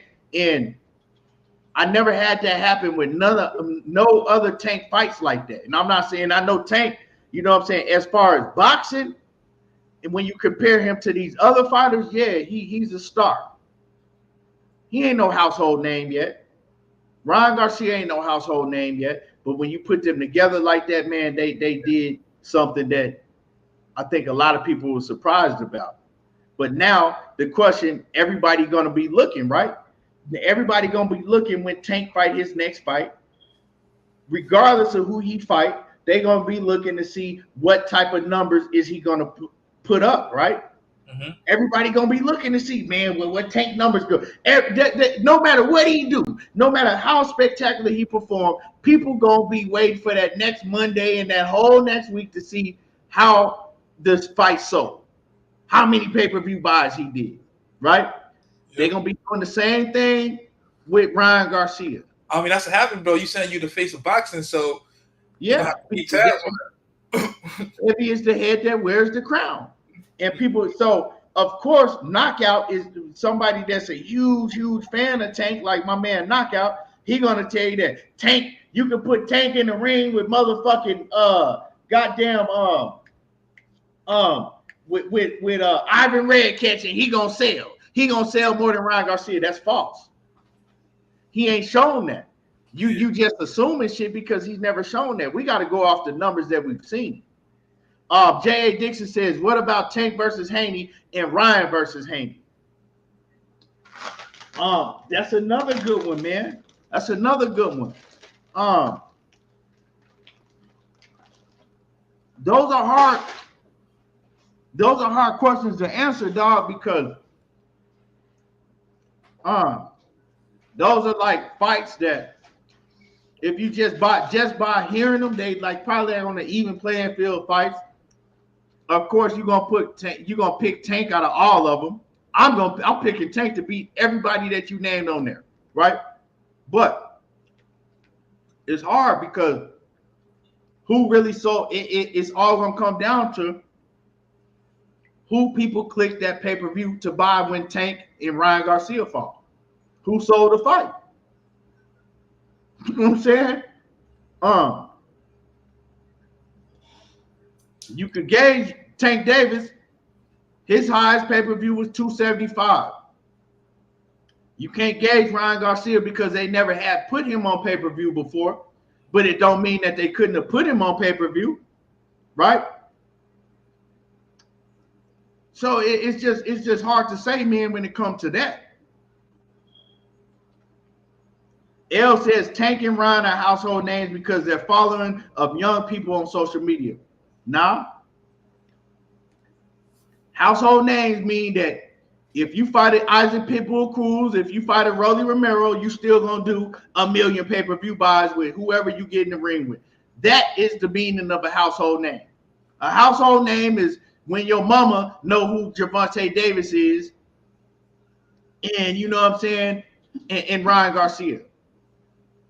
I guarantee you right now, my mama, if I call her right now, she gonna say, well, I know who the fuck you talking about. She don't know who Tank Davis is, Gervonta Davis is. She don't know who Ryan Garcia is. Those are not household names. But back in the day, you know what I'm saying, you can ask your mama who Mike Tyson was, or Evander Holyfield, or Sugar Ray Leonard, or Roy Jones. You could ask them, and they was gonna know who all of those fighters was. Oscar De La Hoya, they knew who he was. No matter if it was your mama or your grandmama. I mean, I think Gervonta will be there soon. Like, he'll be there soon. Like, he knocking on that door. Well, household name, bro, that's a whole different demographic that you're reaching, because what are you doing besides fighting and getting knockouts to become a household name? I don't see Tank on no motherfucking late night TV shows. Yeah, you're right. You know what I'm saying? These fighters was just like you were seeing Mike Tyson and Sugar Ray Leonard and Holyfield and all these guys. You were seeing them on Arsenio Hall and David Letterman and you know what I'm saying? You were seeing them on your late night TV shows so they could become household names. These fighters ain't doing shit but showing up, winning fights, and then going back in motherfucking hiding. Yeah, let's keep it a buck. My favorite fighter doing that, your favorite fighter doing that, they all doing that. They showing up, they winning fights, and then they going back and hide. Let me question, right? Household names. Has Tank ever fought outside the country? No. That's sad. Why you haven't fought in other country? Well, I think he might have fought in the UK when he fought. My bad, everything. My network was messing up. I think he might have fought outside the country once when he fought the Liam cat. The Liam, let me pull him out. I think he fought that one cat, man. The Liam, one of them Liam dudes from the UK. He fought in 2017, I believe.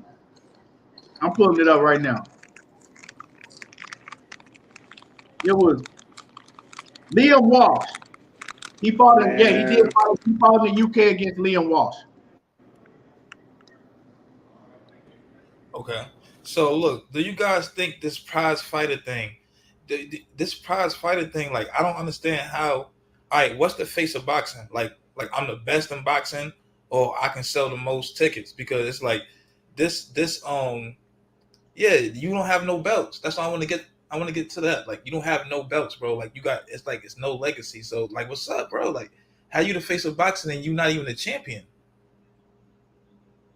Cause you know how like you got right now probably before he left, Francis was probably like the face of the besides the middleweight, the black dude from the middleweight, whatever. Or Connor, like those were the faces, but they always change. How you the face of something and you don't have no belts, bro? Like I don't understand why people was acting like that don't mean nothing. Well, because I think that boxing is people catching on, right? Because when I watch boxing with somebody that don't know what's going on, right? Every fight you got a belt that's held up in the ring, right? And they'll ask me like, oh man, he's a champion. I'll be like, man, hell no, he ain't the champion. How the fuck he the champion? Because Canelo Alvarez got all the belts at 168.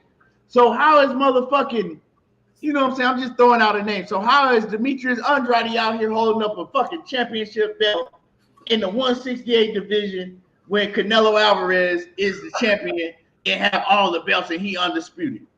Or how is motherfucking goddamn Jerome Moose Ennis holding up an IBF title when you know that Terrence Crawford has all the belts at 147? So I think with that being said, you know, people are starting to try to catch on little by little.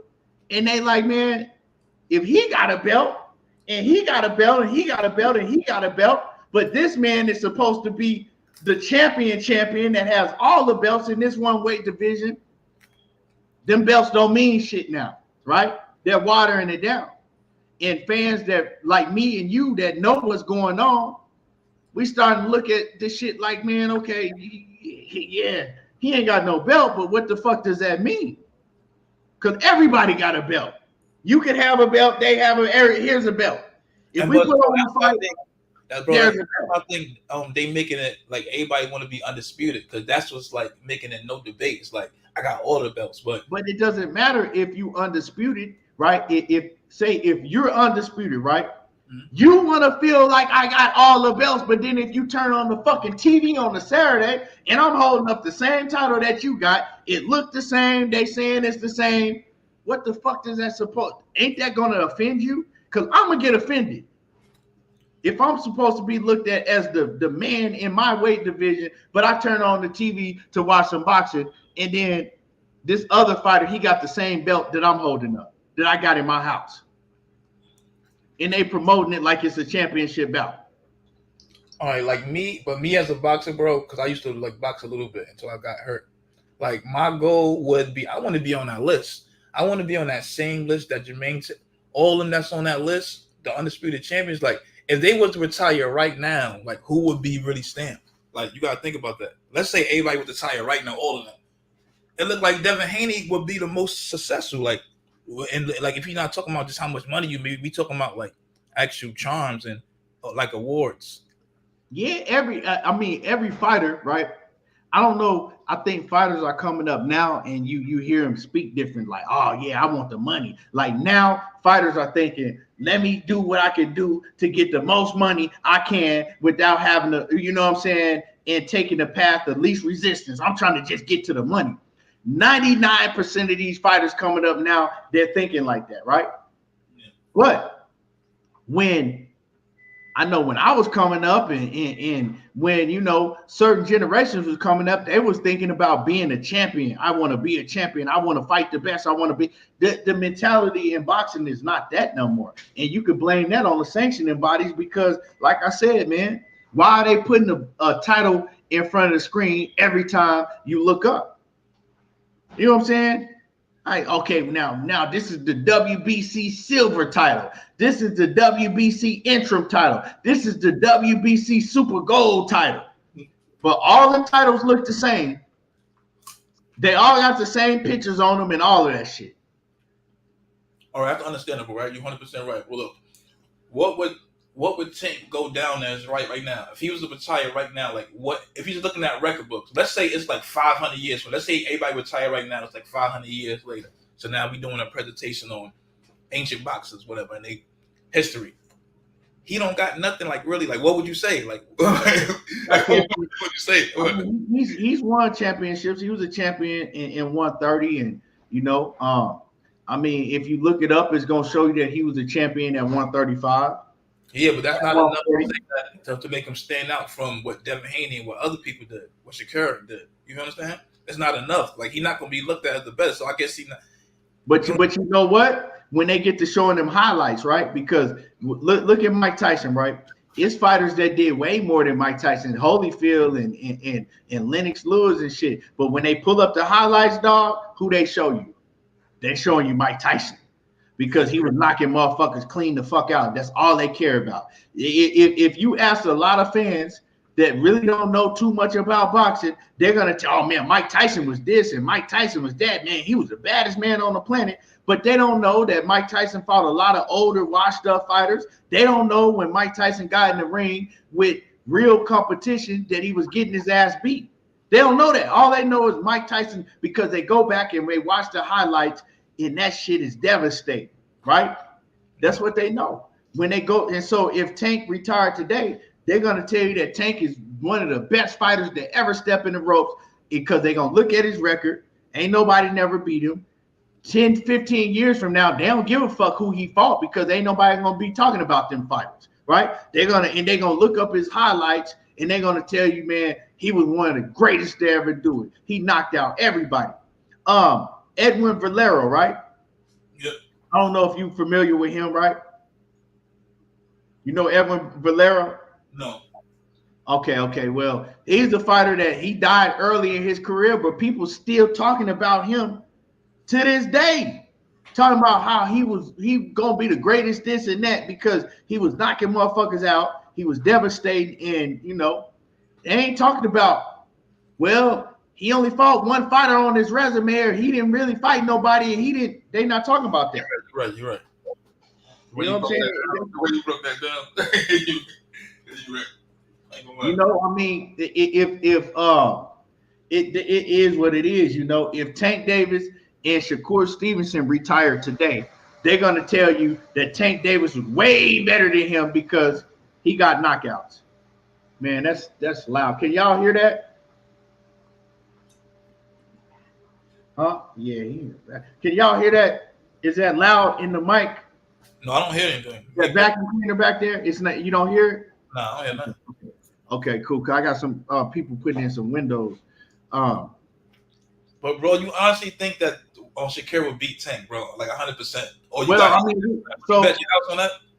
Let's get into that. Let's get into that discussion now. And like I said, the link is pinned in the chat. If anybody want to jump on, now we're gonna go to Shakur versus Gervonta Davis. Who wins and why?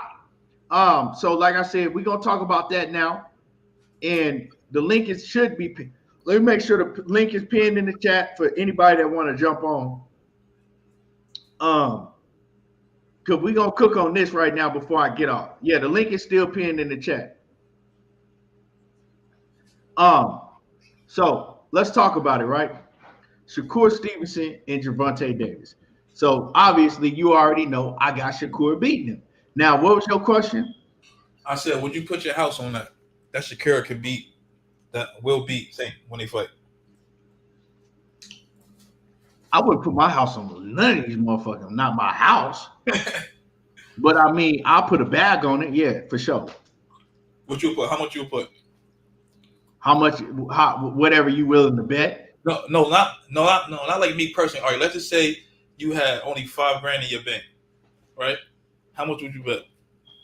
If I only had $5,000 in my bank, I bet 1,000 on Shakur. And yo, bro, you don't think that? All right, I see why you think that he would win, but you don't. He didn't. He never got his jaw. Maybe checked. two. Maybe two. I'll probably put 2,000. Okay. So you got confidence in him, okay? But yeah, I got a lot of confidence in Shakur winning that fight. But then you got all right. You got confidence in the skill, but what about that jawline? Do you think that that had never been pressed like that? His butt had never been pressed. I never really seen him in no detrimental situations where like he got tested. Like you like, okay, he got tested. We seen all greats. Crawford. We seen Crawford get bucked. We seen everybody. Tyson Fury get dropped. We seen everybody, and he came back because that's all it's about. He haven't been knocked down and got back up yet. He haven't been with somebody that can even touch him up. But you know, Gervonta is going to touch him. You know that. So, are you really that confident that Shakur and his jaw, when you never even seen it been tested? Well, that's like me saying, right, and I'm gonna get back to the question that you asked, right? But that's just like me saying if Tank Davis and Teofimo Lopez get in the ring, and then I could say, oh, well, man, are you sure if Teo land a big shot on Tank, man, that he going to be able to take it and he ain't going to go to sleep? You see what I'm saying? It's the same shit. You ask it, right? Because now I'm just assuming that if Tank Davis get hit by a real puncher, that he's just automatically going to go to sleep. Because we never seen him get hit by a real live puncher that's explosive like that. You see what I'm saying? So you can't just assume that a motherfucker going to go to sleep, because when you break down the fight, you got to break down the whole fight, right? Now, especially, right? So you can't just assume that because you haven't seen Shakur take a punch that he can't take a punch. Like, oh man, everybody that Tank hit, they going to sleep, because that's false. I've seen Tank hit a lot of people that didn't go to sleep when he hit him. Right? I've seen him hit now over time as the rounds go on, and then he finally catch them people that he's in the ring with. He catch them with something that they don't see, and then they go to sleep. But then you got to go and say, okay, what type of opponents were those people? Because then you got to say, is Shakur Stevenson, yes, he going to get hit, but he's going to make the same mistake that those fighters that Tank was in the ring with made.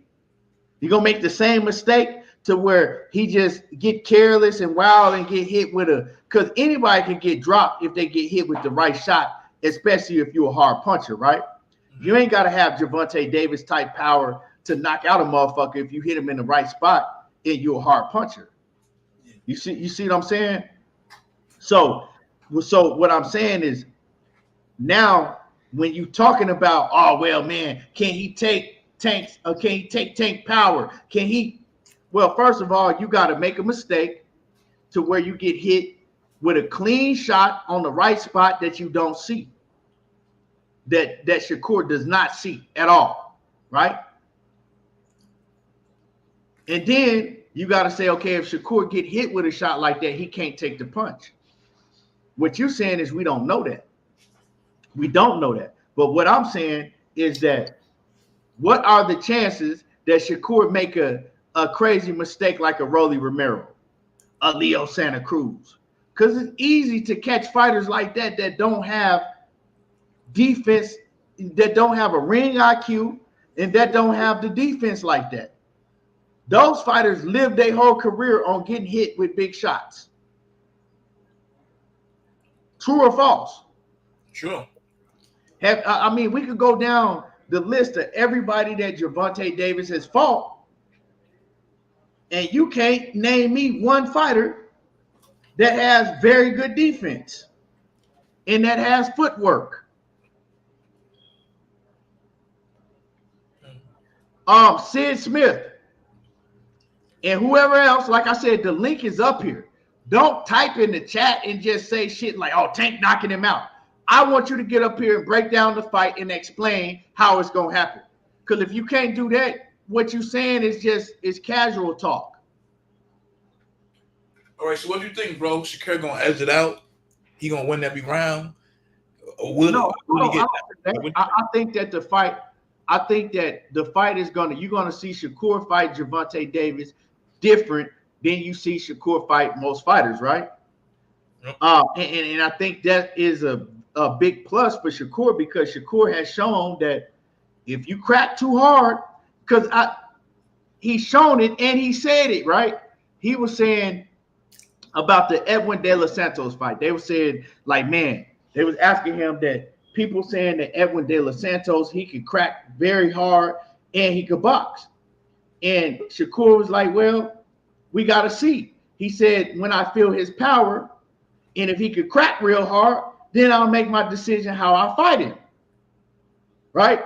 Yeah. So Shakur has different levels and aspects of his game to where if he feel Tank power and he like, damn, this motherfucker can crack. He has, hold on, turn your camera on real quick in the background. I got it. Yeah. Okay. You good. Right.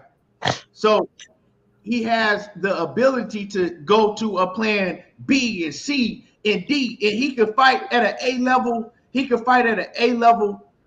He could fight at the A level with all of his styles that he has. So he feel that Tank is cracking, and he don't want to, you know what I'm saying, take no chances. He can fight Tank on the outside and use his length, use his jab, use his movement. And so I think that the fight is going to be fought different than you see Shakur fight these other guys, because you used to seeing Shakur walk these motherfuckers down. He'll fight them inside and just overwhelm them with activity and just make them, you know what I'm saying, miss and all type of shit, right? But it's fought at a mid to close range. But we have seen him stay on the outside and box motherfuckers on the outside. And then if somebody gets close the distance, his defense is too good for them to catch him with anything, you know what I'm saying, like that, right? Flush. Everybody's going to get hit. Everybody in boxing gets hit. That's why it tripped me out when people go, oh, man, he going to get cracked, man. When Tank touch him, everybody get touched, bro. It's about, can you touch him with the shot in the right place that he don't see, and he just making a careless mistake. And that the chances are slim for Shakur to do some shit like that. So I think the fight is going to be a chess match. I think that Tank, he's not a fighter that just come at motherfuckers and throw a high volume, you know what I'm saying? I think Tank is going to fight the way we see him fight, pick his shots and try to catch a motherfucker with some shit, right? And I think Shakur is going to fight a high IQ level type fight to where he's going to be, fighting on the outside, using his range and distance, right? And he's going to be using angles and things like that on Tank. And it's going to be a chess match, bro. It's going to be a chess match. But with that style fight, yes, Tank is probably going to try to turn it up in the later rounds. But I think that Shakur is winning on the scorecards with that style fight, right? Because he's the more active fighter. I believe he's more accurate, right? And his defense is way better than Tank's, although that Tank do got defense, but his defense is way better than Tank. I think that he's going to outbox Tank. And I think if Tank try to turn the fight up during the later rounds, that shit is not going to work. But I believe overall the fight ain't going to be the type of fight that a lot of people think it's going to be. I think it's going to be more of a chess match. You know what I'm saying? And then when it comes down to when Tank is closing the distance and try to press the action, Shakur going to be there, but he's not going to be able to catch Shakur with that shot that everybody going to be praying for. But look, bro, Tank, bro, you seen his arsenal, bro. He didn't knock people going backwards he done uppercuts. All that, like, what type of fighters are those fighters though? Are those fighters that have good defense? That's all I'm asking. No, I'm saying like Shakur, just eyes looking at it. Yeah, Shakur defense is probably better, but we talking about Tank is real strategic when he punch, man. If you go look at his rail, his knockouts never the same way. Like you'll never know what he gonna knock you up with. That's true. It's straight uppercut, like, and he throw an awkward wave. So I feel like it's more like a 50-50, huh? Because I'm not telling you that I'm not telling you that I have a problem with anybody saying that the fight is a 50-50 fight, right? I have no problem with that. I don't even have a problem with people saying that Gervonta Davis, I got Gervonta over Shakur Stevenson. I don't have no problem with that, right? But where the problem comes is when motherfuckers get to saying, oh man, Tank knocks him the fuck out. That's it. And you can't tell me nothing else more than that. That's all you can say. So if that's what you banking on, to me, when it comes down to that, Tank chances is slim. Then it ain't a 50-50 fight. To me, if that's what you banking on, then it becomes a motherfucking a 70-30 type fight. Nah, bro, because once he catch one of those awkward uppercuts, bro, he's gonna act different. You heard? He gonna act different. Like once Shakur get touched, get hit in one of those punches, he just like you said, he gonna change his whole way. His whole thing gonna change up. His whole way. But he can fight in that style. If he changes, if he changed the way up that you seen him fight, goddamn, Jamel Herring and some of these other guys, right? He can afford to change his way up because he can fight like that. Yeah, but he can't afford to. He's an all-around. He's an all-around fighter. He's not a fighter that could just fight in the inside or can just fight from the mid-range or can just fight from the outside. He can do it all. And Tank can too. He can't. Yo, EB. Tank is not an outside fighter. But he can't fight on the outside. Tank got to be in his range. Yo, EB. Yo, what's good with it? Yeah, I was gonna say, like, and I don't want to talk trash about Tank, but like if you break down the last 3 knockouts that he's had, if you look at Ryan Garcia, that guy was a YouTuber with fast hands that pretty much was brought up by Golden Boy fighting a bunch of nobodies. I'm Hispanic, and I don't think Ryan Garcia's got any talent at all. If you look at that knockout, he hit him in the body. That guy went down. That's questionable. If you look at the Leo Santa Cruz, he fought a 125-pounder that went up in weight. In the end of his career, he knocked him out. All right, give him credit for that. But put it in perspective. And then Rolly, come on, man. Rolly, really? That guy lost, pretty much to that old dude. That there's no talent there. Those are questionable victories. But when he fought Pitbull, I didn't see him knock him out. Bro, his hand, bro. Now, granted, he did have a hurt hand against Pitbull. He said, what I did see in that Pitbull fight is I saw is the same size. His punching power isn't the same up there. Like I don't see him knocking out Shakur. I mean, Shakur is a talented boxer. Like he hasn't fought anyone like Shakur. Now, in Tank's defense, I mean, in the Pitbull fight, what I did see, and now we did see that Tank was obviously, hurt, and he, like, I think that's Tank's best fight. Like that Pitbull Cruz fight, even though I'm not high on Pitbull Cruz. I've always said that in that fight, Tank showed me his skill set because he was hurt, and he showed me that he could fight off the back foot. He was turning Pitbull. He was outboxing him. That was Tank's best fight to me because just going in there and just rock 'em, sock 'em robots and then you knock a motherfucker out, that shit doesn't impress me. Like that shit is not like when he fought Pitbull, then I was like, okay, yeah, he showed that he could fucking box if he had to, right? That was his boxing skills. Yeah, that's his best. I also think that's his best showing so far against Pitbull. But what a lot of people say in the comments, and this and other chats I've seen is that they think he's just gonna go land the same punch he was able to land on Rolly on Shakur and knock Shakur out. Whereas Shakur is at a different level, you know what I mean? Like he's first. That's the first time. Give him credit. First time if he ever fights Shakur, that him and Haney. When he fights those two guys, he's gonna be fighting like elite level boxers that are multi-dimensional. That can change it up, that can box. I'm not a big fan of Haney, but that got talent. When he beats those guys, that's going to be a huge accomplishment if he beats them. But until then, like it's really disrespectful to say, oh, they don't have a chance against him. Like to me, right? You know what I'm saying? Because you got to go off of what the fighter is doing, and when you go down the resume, we could start at Pedraza, right? He fought Pedraza. Pedraza fought him in the phone booth. Pedraza went toe-to-toe with him. You go look at that fight, right? No defense. Liam Walsh, no defense. Francisco Fonseca, no defense.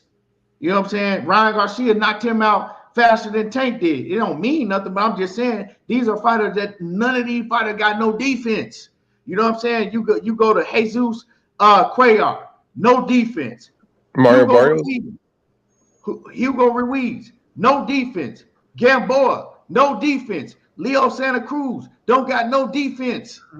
Mario Barrios, we seen Mario Barrios show before he fought Tank. If anybody want to go do their research, he fought Aquadev. I think his name was Aquadev. That guy Aquadev had about 7 fights before he fought before he fought Mario Barrios, right? He fought Mario Barrios and got beat the fuck up. Dude beat the fuck out of Mario Barrios, so had his eye like this big.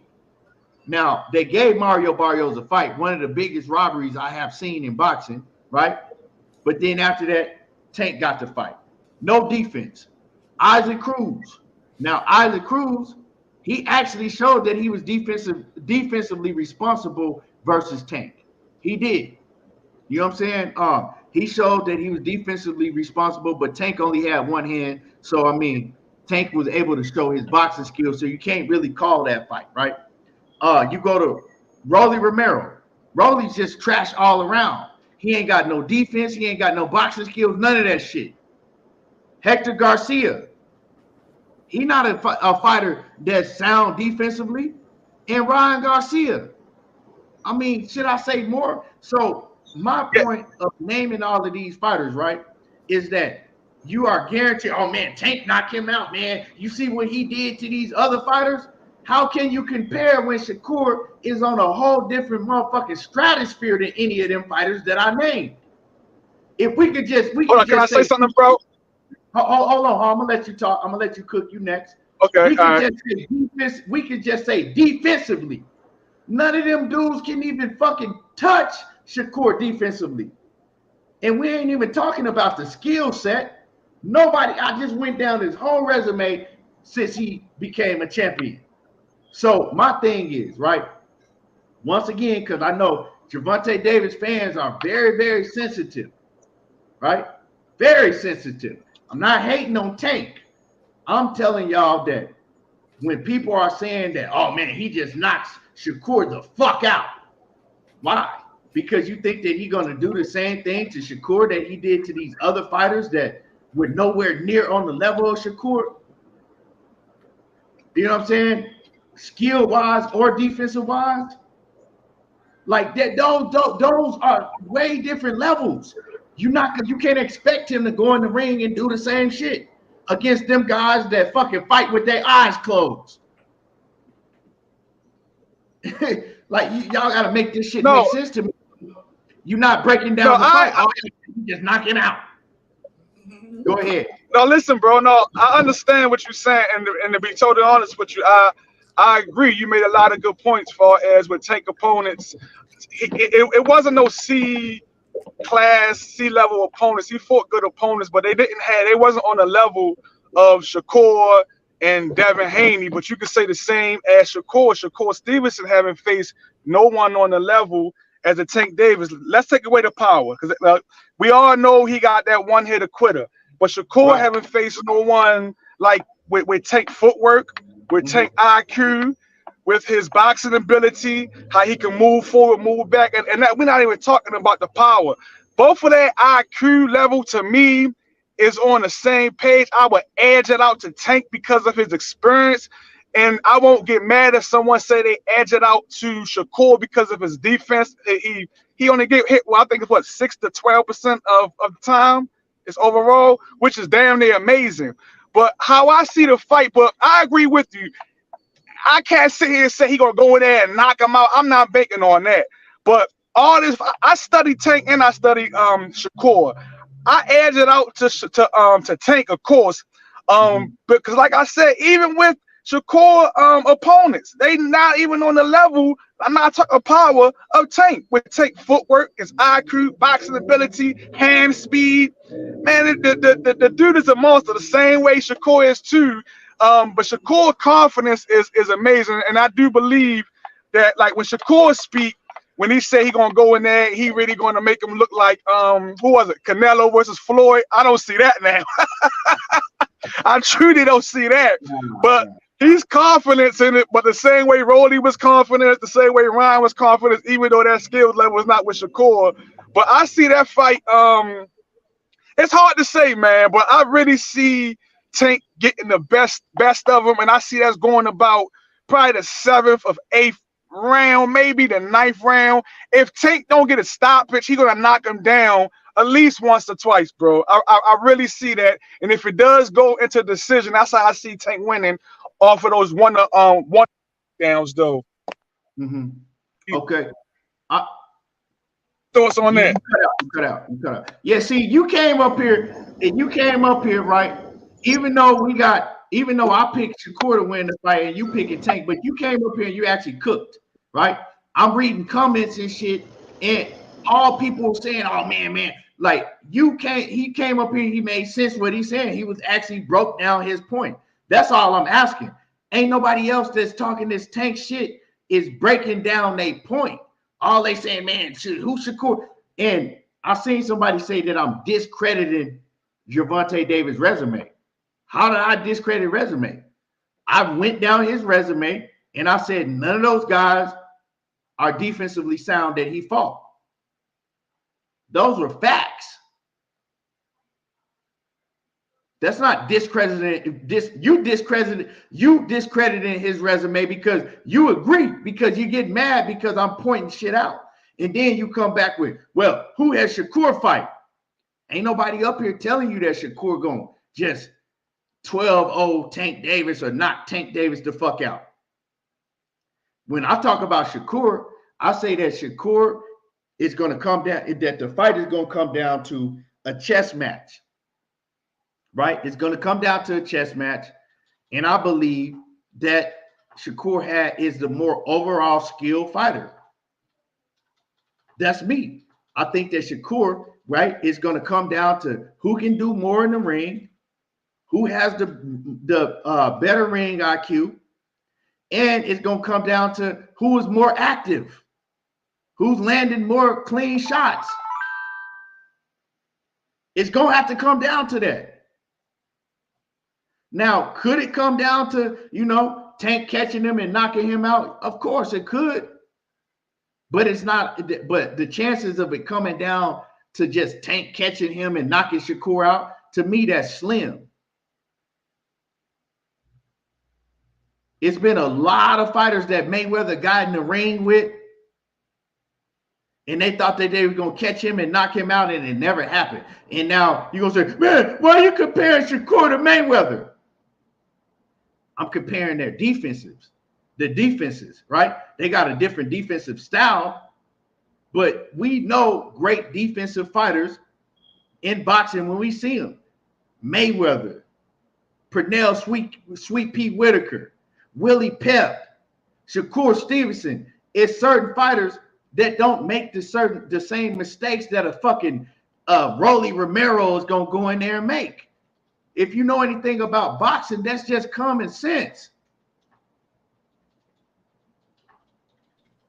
Yo, AB, let me ask you a question real quick. I want to get your input on this. Like traditionally, one of the accolades that a boxer can achieve, like in order to be considered a great boxer, is they end up getting championships in multiple weight classes. Like they'll go from 135, 140, 147, and they dominate, right? So they see that same pocket fast, that consistency. Right. Out of those three, Haney, Shakur, and Tank, which one do you think is going to have more of a successful career in being dominant in multiple weight classes? And I think he's at 135, but let's just say 140, 147, like capping it at 147. By far, I think it's gonna be Shakur. And the reason I say this before people get to crying and shit is because I don't think, this is just my opinion, I don't think that Devin Haney is on the same level as Shakur and Gervonta Davis, right? I just don't. You know what I'm saying? Some people may, want to argue with me and think that he better. I just don't. That's my opinion. And so when it comes down to Shakur and Gervonta Davis, I think that Shakur will have more success going through weight classes because I believe that Tank and the people that are around him, they got the plan for Tank. You know what I'm saying? Tank is already damn near 30 years old. He ain't gonna fight for too much longer. They got the plan for Tank, and they have the plan to keep Tank undefeated for as long as they can. I don't think they're gonna put him in. They ain't gonna have Tank go move up to 147 and fight no Jerron Boots Ennis or move up to 140 and fight, I don't know, Gary Antoine Russell or nothing like that. They have a plan to where they're moving him to where who he can fight to make the biggest bag. That's it. So not saying that Tank couldn't do it. I believe he could, but the people around him, they're not going to put him in that position to do it. And as far as Shakur Stevenson, I think that he's going to go on to, dominate 35, dominate 40, and go to 47. And he's still, he only 26 years old. He's still young enough to do it. And I think just the people around him have a whole different vision. And he got more say so to where he more so running his career to where Tank is more so listening to, okay, this is what you got to do to get the bag. And so that's my reason for that. That makes sense. Do you see Teofimo Lopez being like in the conversation against Tank or Shakur? As far as beating them? No, as far as like fighting them, because I kind of get the feeling that a lot of people center their conversation around Tank and Shakur and Haney, but with Teo's last fight, he kind of showed that he's got something to fight for and some ability at 140. Yeah, I think if I think Teo fights up to his competition, right? You put Teofimo Lopez in the ring with a Tank or Shakur, win, lose, or draw, he gonna make it a fucking fight. You know what I'm saying? He gonna go to that next level. But the thing with Teo is when he's not in the ring against the best competition, is he gonna stay focused 1,000%? You know what I'm saying? And Teo is not the best defensively sound fighter neither. So he gonna have a problem at 140 if you put him in the ring against a Gary Antoine Russell or a Subriel Matisse. When they get to hitting him and you ain't defensively sound like that, it's gonna be different. So I mean, people just like the type of fighters who they like. I know that a lot of people, they like knockouts. If you got a fighter that can produce knockouts, they're gonna go with that fighter. You know what I'm saying? They're gonna think that fighter can pull it out no matter who they in the ring with. I'm more so that I've learned to steer away from that because if you go and look at the history, right? And I'm not saying that Tank is just a knockout artist. But what type of fighter is Tank if he get in the ring with another fighter? We've seen Shakur in the ring with another fighter that got power. All he gonna do is make it a different fight and box you on the outside and use movement. What is Tank gonna do if he get in the ring with a fighter that's gonna frustrate him? He's never been taken to deep waters, you're saying? Huh? He's never been taken to deep waters. It's not even that he's never been taken to deep waters. What is he gonna do when he got a fighter that's not there in front of him, right? We ain't never seen that. That's what people are overlooking. We've never seen him in the ring with a fighter that's not gonna, because that's tailor-made to his style. If you're gonna stand in front of him, you're going to get knocked the fuck out eventually, especially if you ain't got no defense like that. So what's gonna happen when he get in the ring with a fighter that can box, that got lateral movement, that got a high ring IQ just like he does, and that's gonna confuse him, do different things and confuse him while sticking that jab out, while touching him up, and of course he gonna be doing what he gonna do. But what's gonna happen when you just can't rely on, okay, I'm gonna hit him with this shot and I'm gonna eventually catch him, when they not gonna make that mistake? What's good with it, Whoop? Leo Santa Cruz did take that man to deep waters. I think that fight lasted what? 5 rounds? How long did the Leo Santa Cruz fight last? 5 rounds? 5 or 6 now. Yeah, that ain't deep waters. We talking about when you in the 10th, 11th, and 12th, and you know what I'm saying? You don't know what the scorecards are looking like. Right?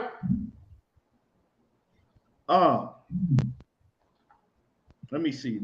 He knocked out Santa Cruz. He knocked out Santa Cruz early.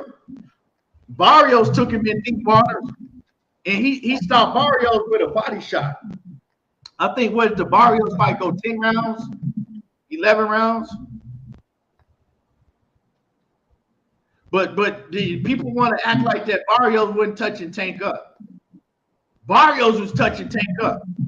I just watched that fight, you know what I'm saying, not too long ago. I rewatched that fight, and I was like, damn, Barrios was putting in work. That wasn't an easy fight for Barrios. I mean, that wasn't an easy fight for Tank, but Tank was able to pull it out because, he pulled it out. He put in that's arguably one of Tank's best fighters that he's been in the ring with, Mario Barrios. You know what I'm saying? That's arguably one but I don't know, man. People think that you hating on Tank if you break down the facts. Breaking down the facts is not hating. The facts is the facts. People, oh man, well, who Shakur has fought? Who Shakur ain't fought nobody. I mean, bro, at the end of the day, none one of them have fought the level of competition that they'll be fighting when they get in the ring with each other. That's just a fact. Shakur ain't fought nobody on Tank level, and Tank ain't fought nobody on Shakur level. I think, if anything, Haney and Teofimo Lopez, I think, has fought more higher caliber talent than Shakur and Tank. For sure. Devin Haney and Teofimo Lopez have a better resume than Shakur and Gervonta Davis. Now, I think that Shakur got a solid resume for being 26 years old, already fighting Oscar Valdez and blowing him out. Robinson Conceição is a good fighter. That was a gold medalist in the Olympics. We're going to get to see Robinson Conceição versus Navarrete. Like, Robinson Conceição ain't no bum. I like that fight. I'm not finna put Jamel Herring in there because he ain't, you know what I'm saying? He ain't really like that. But and then when you go to Tank resume, yeah, Mario Barrios, solid. I think that Hector Cruz, solid fighter. You know what I'm saying? Hector Cruz, solid fighter. Ryan Garcia, I'm not even gonna put him in there because I think Ryan Garcia is a hell of a fighter. But when you get to putting rehydration clause, and he put a rehydration clause on Isaac Cruz too. You know what I'm saying? I mean, not Isaac Cruz, on fucking Mario Barrios. Like, see, this is the thing. You putting motherfucker 6'1", and now I gotta have a rehydration clause on me. Like, that's not a good look, but he still beat him. You know what I'm saying? So that's a solid win. All of them got Rudy Poos on their resume, and all of them got solid wins. But like Cruz said, man, when you break it down, Devin Haney and Teofimo Lopez got a resume better than all of them. So, man, I think when we break down the Gervonta, when the real people, right, that's going to break down the fight in a realistic way, when you get together and you break down the fight, I think that's what Gervonta Davis's people are doing. They breaking down the fight, and they know that's a 50-50 fight. They know that's a fight that Tank Davis can win or lose. They know that, bro. You know what I'm saying? You don't think that fucking Leonard Ellerbe and Floyd Mayweather looking at Shakur and saying, okay, this is a dangerous fight for Tank Davis. Come on, man. Like, y'all just got to use common sense. They know that's a fight that is very dangerous for Tank Davis. Just like Shakur people, they know that fight is dangerous for Shakur. But I believe they'll take that fight in a heartbeat because they know that fighter actually put Shakur on a whole nother level too of stardom.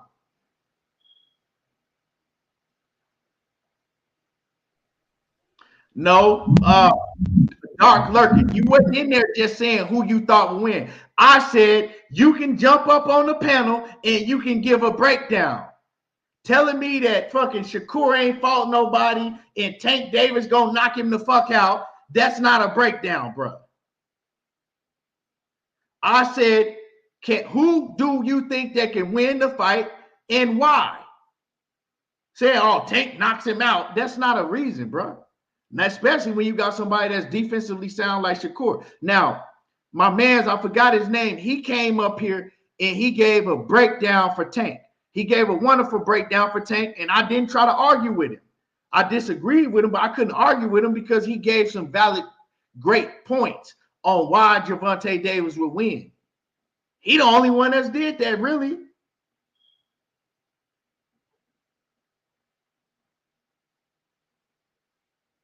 But yeah, Cooking with Frank says Shakur don't have the ammo to keep Tank off of him.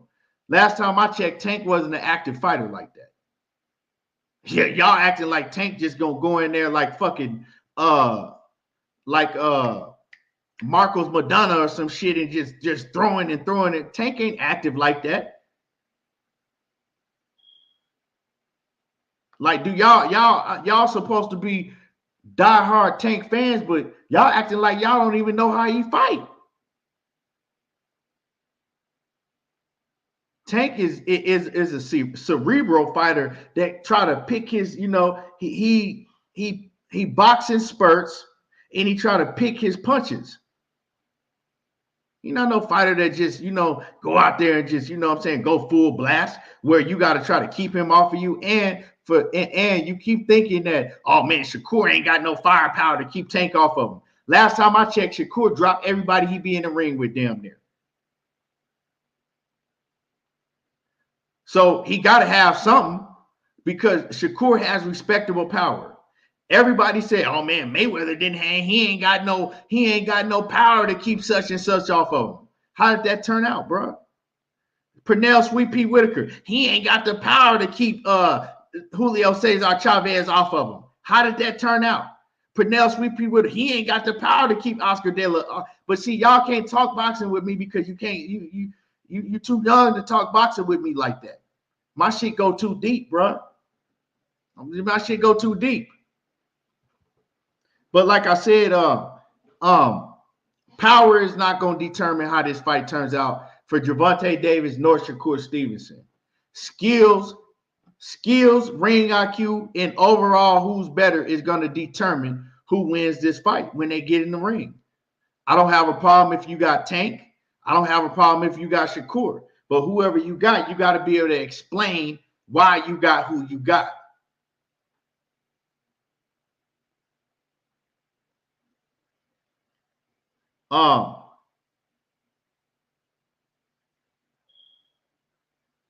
You know what I'm saying? So you got to be able to explain that. If you can't explain why you got Gervonta Davis beating Shakur or why you got Shakur beating Tank, other than, oh man, he got power and Shakur can't keep him off of him. Bro, Tank don't even fight like that. You know what I'm saying?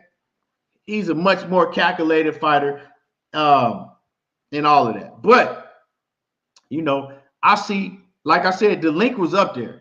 The link was up here for anybody that wants to come up here and, give their breakdown for Tank. But the link was, that's all I mean, shit. The link was pinned in the chat. Obviously, y'all didn't have too much to say. Knockout says facts. If you can't break it down, we can't talk boxing. Real talk, man. And I'm seeing a lot of this. Like, I'm about to get off. I'm about to get off, man. I've been on here for 2 hours and 18 minutes already. I'm about to get off, but shit, man. I want to cook on this with you too, Knockout, man. I would love it because I know you're gonna give a breakdown. Wookie Wook says, I'm a Tank fan, but I got Shakur just because of his defensive abilities. So man, it's gonna be a hell of a fight when they fight. best fight in boxing. I think it's gonna be a hell of a like I said, man, I think it's gonna be it's gonna be a chess match. It's gonna be a chess match. Queen Lakers. Let me see. Just pull your camera down real quick. Okay. All right. Yeah, I'm gonna let you give your breakdown real quick, and then we're gonna get up out of here. Because you got me right when I was finna go out. We're good with it. I'm good. Do I got an echo? Oh no, you good. You good, Queen. Okay, now listen, and I've been watching boxing longer than you because I've been watching boxing ever since Ali days, okay? Okay. So, but listen, this is why I just believe that Tank would beat Shakur, because we acting like, did you watch Tank in his amateurs? And when he was coming up during that time? No, I saw some fights on YouTube, amateur fights, yeah. Okay, he know how to box. And to me, he boxed when he fought Cruz with the one hand. Okay, so it's not that. Okay, but listen, you know how fighters watch tapes and stuff before they do a fight or whatever. So he didn't have to box with the fighters that he fought. I feel like he adapted his style to the fighter or the situation that he's in. So going in against Shakur, I know he knows that he can't go in there with a slow start. He can't go in there and just depend on just a knockout with Shakur, because like you said, Shakur will outbox him. And then you keep comparing Sweet Pea and Mayweather to Shakur. To me, he's not on the same level, nowhere near Sweet Pea or Mayweather. Because defense, I'm comparing them. I'm talking about defense too. I'm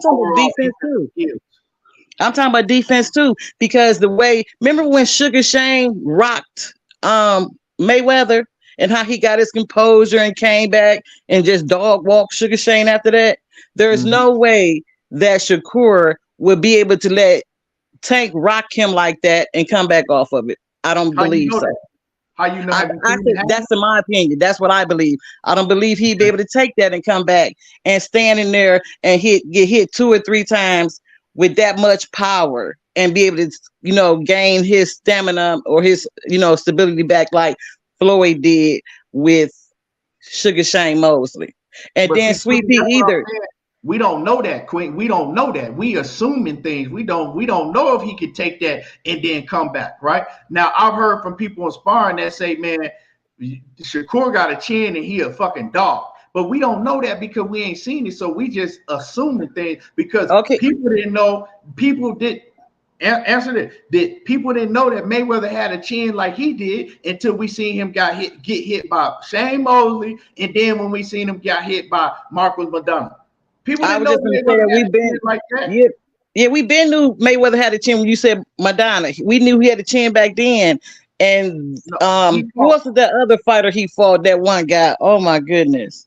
That but see also listen, when you go into a fight, it's like, to me, Mayweather confidence, his will, his arrogance was not going to let him lose. He was not going to be knocked out by nobody. You know what I'm saying? On top of that, on top of his defense and his ring knowledge, where he was able to hold, he kept holding Sugar Shane and stuff like that.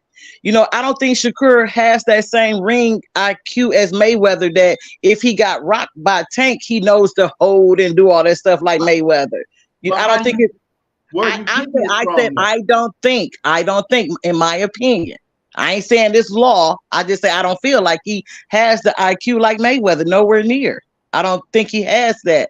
But with Tank coming up underneath, you don't think Mayweather's not going to tell Tank how to beat Shakur, that he got to go in there and box with him and do this and that. And we seen Tank box. That's how he was able to stay in there with Pitbull. He only had one hand, and he boxed, he moved, he dipped, he did all of that. He looked at like Floyd Mayweather when he fought Pitbull Cruz. You know what I'm saying? With his defense and his boxing. So we know that Tank can be a puncher and box. So I feel like that with Tank gonna pressure Shakur. And I feel like, let me just say this, because of the way people keep telling Shakur that, and this happens all the time when people keep telling Shakur, you can't beat Tank, he'll knock you out. He's gonna be arrogant and stand in there and show that he can go with Tank and get knocked out. I just feel like that. I don't feel like he'd be able to stand in there with Tank, and he's gonna try it just to try it, and it's not gonna work out well for him. I just feel like that. I mean, I hear you. Although I don't agree with nothing you said, but I mean, I respect it. I'm gonna keep it 100. I don't agree. So you don't think Tank would box with Shakur? You don't think he would box with him? Well, we gonna let's go first. You said that you don't think that Shakur has a ring IQ nowhere near Floyd Mayweather. Oh no, I ain't never seen nobody that had it. I'm gonna let her. And then I'm gonna go to you next, right? I'm gonna go to you next. That's Dane. cool. That's cool. So, I mean, you can't say the things that you saying. I don't understand it because Shakur ain't he ain't showed us no ring IQ nowhere near Floyd. Hold on. Shakur is throughout his whole career. He didn't show you his ring IQ. Like it don't look like Floyd. It don't look like Floyd. Hold on. You got fighters like Andre Ward that's saying that this kid's ability in ring IQ is through the roof. You got fighters like Terrence Crawford saying this kid's ring IQ and ability is through the roof. Every fighter that's ever been in the ring with Shakur Stevenson is telling you the opposite of everything that you're saying. Those were sparring people. That was somebody he sparred with. Terrence Crawford ain't never been in the ring. But they gonna say anything with him. They cool with him. Oh my! Terrence Crawford is cool with Shakur. Oh, I didn't say just Terrence Crawford. I named a few people. These are all elite level fighters. Jerron, who's in it. All of these. Okay, and how many people said that Earl Spence was going to be able to get with Crawford, and he dog walked Earl Spence? Let me talk, Queen. I'll let you cook. You go to Clarissa Shields. Even though she a woman, and she done said, man, his skills are on a whole nother level, right? You everybody that's ever been in the ring with Shakur Stevenson is saying the exact opposite of everything you just said. So what about all the people that hold on, Dank. with Tank? Hold on, Dank. This ain't having nothing to do with Tank right now, right? Okay. We ain't nobody said nothing about Tank. I'm saying what she said the things about Shakur. She said he ain't got no he ain't showed her that he got a ring IQ. I don't know how you saying that. Okay. He ain't got I ain't say he didn't have one. I said he didn't have one nowhere near Floyd or Sweet Pea. That's what I said. I don't watch them fight. It don't look nothing. His defense don't look nothing like Sweet Pea or Floyd's defense at all. It don't look nothing like that. But they got different defensive styles. But if you go to the numbers, if you go to the percentage, he ain't fought nobody either. I mean, okay. So has Tank fought anybody? Yep, Tank fought some nice people. Come on, man. We just got finished talking about that. Barrio. We just my Queen, where you from? I'm from where I'm from? Yeah. I'm from Ohio. You from Ohio? Mm-hmm. So you rock with AB heavy, huh? Yeah. Okay. I rock with Floyd heavy, period. Just anything with Floyd, dealing with Floyd. Yeah.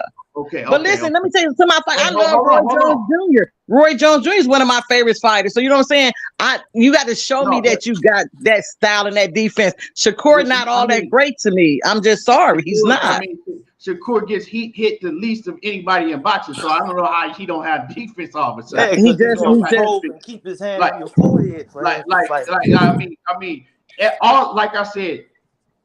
I'm gonna listen to elite fighters that's been in the ring and work with him more than I'm gonna listen to a fan.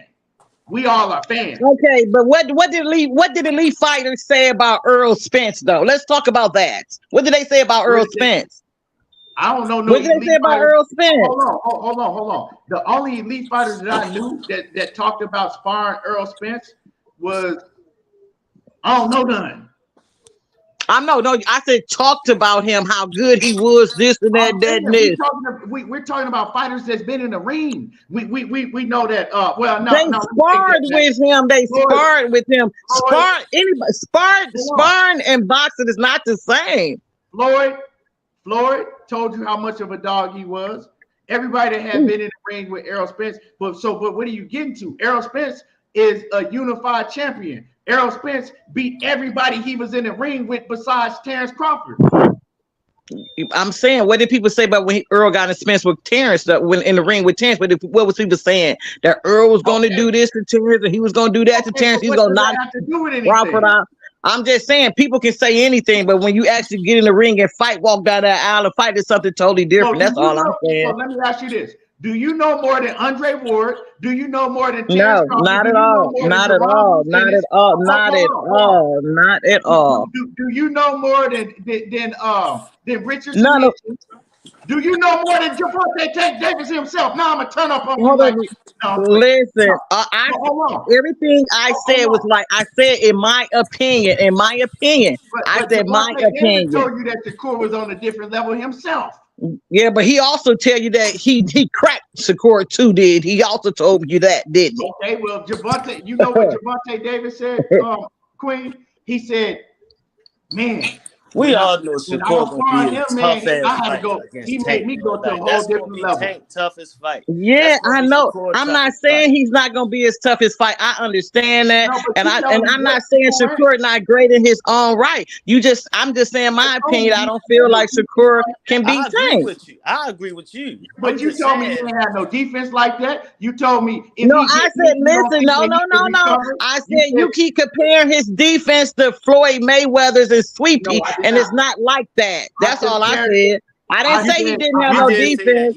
No, that's not what I said. I said if you look at great defensive fighters throughout the years, you had defensive fighters like Floyd Mayweather, Sweet Pea Whitaker, Willie Pep. I said, and you had power punchers that people say, oh man, when they land, they're gonna go to sleep. I said, people saying that through the years. Shakur Stevenson, right? He have a different defensive style than they do, but he still is a great defensive fighter. Numbers don't lie. And then when I told but you acting like Tank don't have defense. He don't have defense. Hold on. When I told you that numbers don't lie, then you came back and you told me Shakur ain't never fought nobody. Now, I just feel like that. Man, Shakur fights be boring. Shakur fights be boring as ever.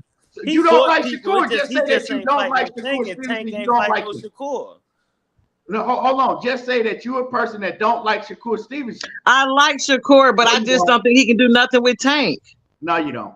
Because man, I like Shakur. I don't like Devin Haney now, but I love Shakur. But you talked the whole time about what Shakur ain't and what he can't. But I'm saying he's not. No, I'm saying, okay, listen, everything I say is in my opinion, what I see. And I don't see nothing spectacular about Shakur that Tank can't handle. I just don't. That's all. And I ain't gonna lie, ETB, that's where you get mixed up. You think just because we Tank fans, we think, it's just all about power. We know that this man adaptability is superior. But my God, adaptability is superior. You're supposed to ride. When have you ever seen Shakur in an uncomfortable situation? Are you from Baltimore? Yeah, but that ain't got nothing to do with Tank. I'm going to expect you to say anything different. All right, look, check this out. At least give me the benefit of the doubt. I'm going to let you cook. I'm going to let you that's go. why I'm rocking with Tank. Because I like Shakur and I like Devin. I just don't like Bill. Okay, break down the fight. You get what I'm saying? I feel like Devin will give Tank more problems than Shakur would. Only for the simple fact that Shakur is prideful. If he want to prove to people that he can stand in front of Tank, and that is where he's going to fall at. That's where he's gonna fall at. If he don't stand in front of Tank and try to run around, all right, it's gonna be harder. But his pride is gonna have him wanting to. Oh, I want to show these people that I can stand in front of Tank and I can do this, and that's what's gonna get him clipped. That's exactly what I said. I said the same thing. I said the same thing. He's gonna be arrogant and standing there. Or his liver has not been tested by nobody like Tank. Yes, he faced some punches. Yeah, he did that. But Tank is a different animal just as much as Shakur is.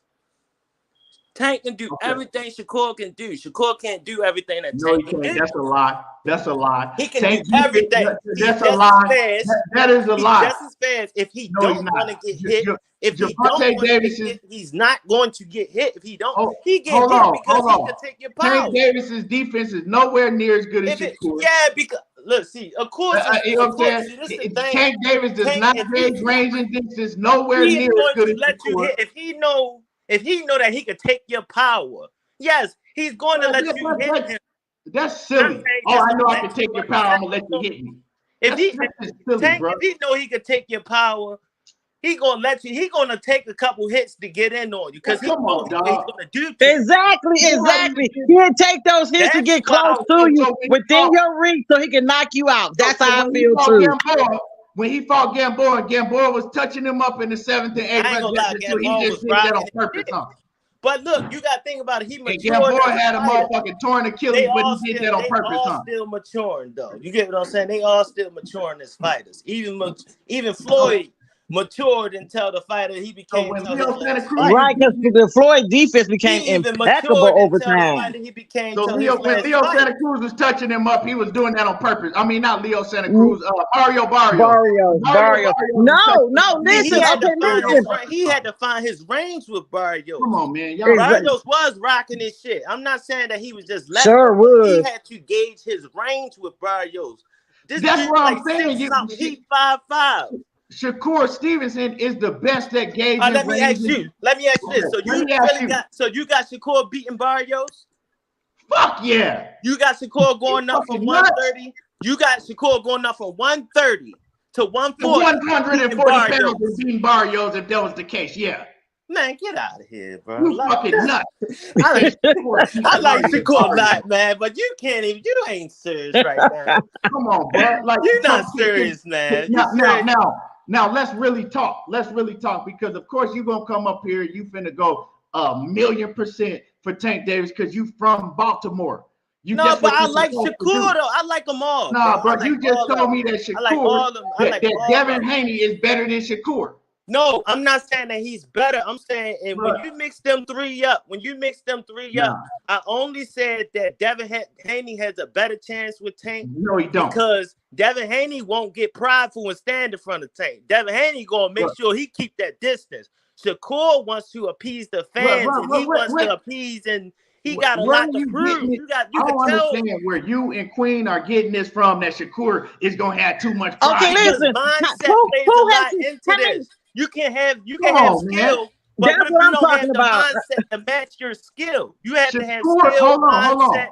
It all goes together. Shakur just talked about fighting De Los Santos, right? So you saying some shit that has nothing to do with Shakur. Y'all saying that he gonna stand in front of Tank because of his pride. This man just talked about De Los Santos, and he said, they said that he got power like that, devastating power. He said, but what I'll do, he said, once I feel his power, if I think that he could crack like that, then I'm gonna just go to a different game. Perfect example what you just said. He's gonna do the same thing in front of Tank. He's gonna do the same thing in front of Tank. Let me feel his power. Let me feel Tank power and get knocked out. That's what I just said, that he's gonna try to feel his power to see if he can take it. Let me finish what I'm saying. He's gonna probe him the whole fight. Let me finish what I'm saying. So Shakur said, if that's the case, then I'll go to plan B, right? And I'll box him on the outside. Now you're telling me that if he feels Tank power, he's just gonna stand in front of Tank and let Tank hit him because his nuts too big. Y'all sound crazy as hell. I get what you're saying. I get where you come from. I didn't say he gonna listen. I didn't say he was gonna stand. I didn't say he was gonna feel his power and stand in front of him. I said, but once he's arrogant and he feel like everybody say he's gonna knock me out, which he will get, because every fighter does it when he stand like Mayweather did it to Sugar Shane and got bumped. Okay, he stood in there because his arrogance got in the way, but he took it and he recovered from it. When Shakur stand in front of Tank and say, well, I'm gonna feel his power to see how hard he can hit, it's gonna be a mistake. It's gonna be a mistake. Just like you just said it out your mouth yourself. He said, when they say he hit hard, I'm gonna try to see if he hit hard, then I'm gonna go to plan B. With Tank, it ain't gonna be no plan B, because plan A gonna be over with. Understand what I'm saying? The man didn't fucking say, I'm going to just stand there and let him hit me in my jaw and feel his power. And then, no, he said, once the fight goes on, if I feel his power, right, you can catch shots on your arms. Do you not watch boxing? If I feel his power and I feel like, damn, that shit's some heat, then I'm going to go to plan B and I'll just box him on the outside or mid-range or whatever I got to do to beat his ass. So what happened when Tank stand on the inside? So what happens when Tank? when Tank adapt Like, to that. I'm trying to make sense to y'all. It's hard to make sense to y'all because y'all. No, I get what you're saying because you saying basically he could. They got different ways where they can gauge and tell if this nigga can crack or not. They can tell. I understand what you're saying too, but when it's a reason why Shakur showing Tank the respect he showing. The man ain't just gonna stand there and put his face out and say, "Let me feel your power." It don't have to be his face. It don't have to be his face. It could be a body shot. It could be anything. You don't have to be his face. Like you said, his elbow. But you see, you see, y'all walk right into my trap. That's why y'all can't fuck with me. I didn't say he was gonna knock him out to the face. I just said watch him feel his power. Hey, let me power. That's why they can't fuck with me because the whole time. No, but listen, dude, let's stop. You talking about? Hold on. The whole time I said, can't nobody come up here and talk to me and break down the fight without talking about Tank power. Y'all can't. The whole time we've been talking about the man's power. What are you talking about? You just said around to how much power Tank got and why Tank is gonna knock him out. Y'all can't give me nothing more than that. That's why. No, but the first thing I asked you, do you not think Tank can box? That's everything. I said adaptability. That is. I said that too. He acted like I didn't say it. I said you act like Tank can't box. You act like Tank can't box. That's him getting up on him. He can't outbox Shakur. Hey, he cannot. Okay, you don't know that. You don't know that. So but Tank listen, not faster than Shakur with the hands. So Tank not faster than Shakur with the hands. Huh? What happened? Tank not faster than Shakur with the hands. Tank ain't faster than Shakur. He not faster than him. You don't. How you know that? Tank that don't pull up punches. Who Shakur ever knocked out? Who Shakur ever knocked out? He not faster than him on the feet. I don't know who's faster with the hands. I don't know. So what you think is so? Have you seen Shakur fight on the back foot? How would you rate Shakur fighting on the back foot? A+. You would rate it A+? Yep. Against Tank. What the fuck you mean? I don't know what he gonna look like fighting off the back foot against Tank. Just like you don't know what Tank gonna look like against Shakur. What are we talking about against Tank? I ain't seen the fight yet. I know the man can fight off the back foot. I know that Tank can fight off the back foot. I know Tank got adaptability. That fuck the power and all that. We gonna adaptability. Think about it. That's like, for example, what the Pitbull Cruz fight. With the hold up, Dank. That was the first thing I made note of. That Tank able to box too, and he showed that with Pitbull Cruz, but he ignored that part. All he think I'm talking about is Tank power. The man already showed. He already showed. He can box. Get hit, he not. Pitbull Cruz can't box though. What are y'all talking about? But I didn't say Pitbull can box. I said Tank can box, and he showed that because he fought Pitbull with. He boxed him with one hand. He boxed him with one hand. Come on now. He boxed him with one hand. How you outland another grown man with two hands? He outlanded another grown man with two hands. With two hands, and he only had one. Come on now. Tank can box. Just because he knocked out everybody, they think he can't box. We never said that Tank cannot box. Okay, so if he boxed Shakur back, then what? If he boxed Shakur back, then what? If he boxed Shakur not hitting Tank with no power to hurt he just depended on Shakur getting on his motherfucking skates. Bicycle and running the whole fight. He's just gonna run the whole fight. That's it. Time, keep his hand on his forehead. The ref don't say nothing. That's what he depended on the whole time. That shit ain't gonna work, man. He gonna knock his dick string loose. Now I'm really ready to turn up, boy. He gonna knock that man dick string loose. Now I ain't showing Shakur no respect. Because I see what y'all depend on. We ain't depending on power. We know what Tank can do. We know what they done already came up with how they gonna get Shakur out of there. They just waiting for the damn fight to happen. You gonna fight for him? I'm not gonna fight for him. Shit, you right. But I damn sure gonna pay for it and watch it. So you compare. He gonna knock that man dick string loose, man. That's all. I just want to know that. So you went back. You gonna give us his credit when he do that? You can come up here and break the fight down, but you went back. He gonna knock him the fuck out. Yeah, because that's what I was ordered to. Because at the end of the day, that's what it's going to be. They are going to be the results. Hey, I got you. You can't break the fight down, bro. You can't break the fight down. You telling me, man, but Tank can box too, but he gonna knock him the fuck out. Like I said, y'all cannot I just said his adaptability. You should have let Knockout get up here.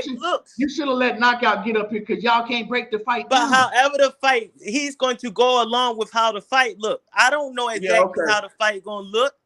But while he's in there, I trust his ability to adapt to what's going on. He's like, oh, this motherfucker think he gonna run from me all night. Okay, we got something for him. Now he gonna run all night. That's your thing. Now he gonna run all night. That's what you said. That basically, he gonna feel his power. He gonna get on the I said he gonna run all night.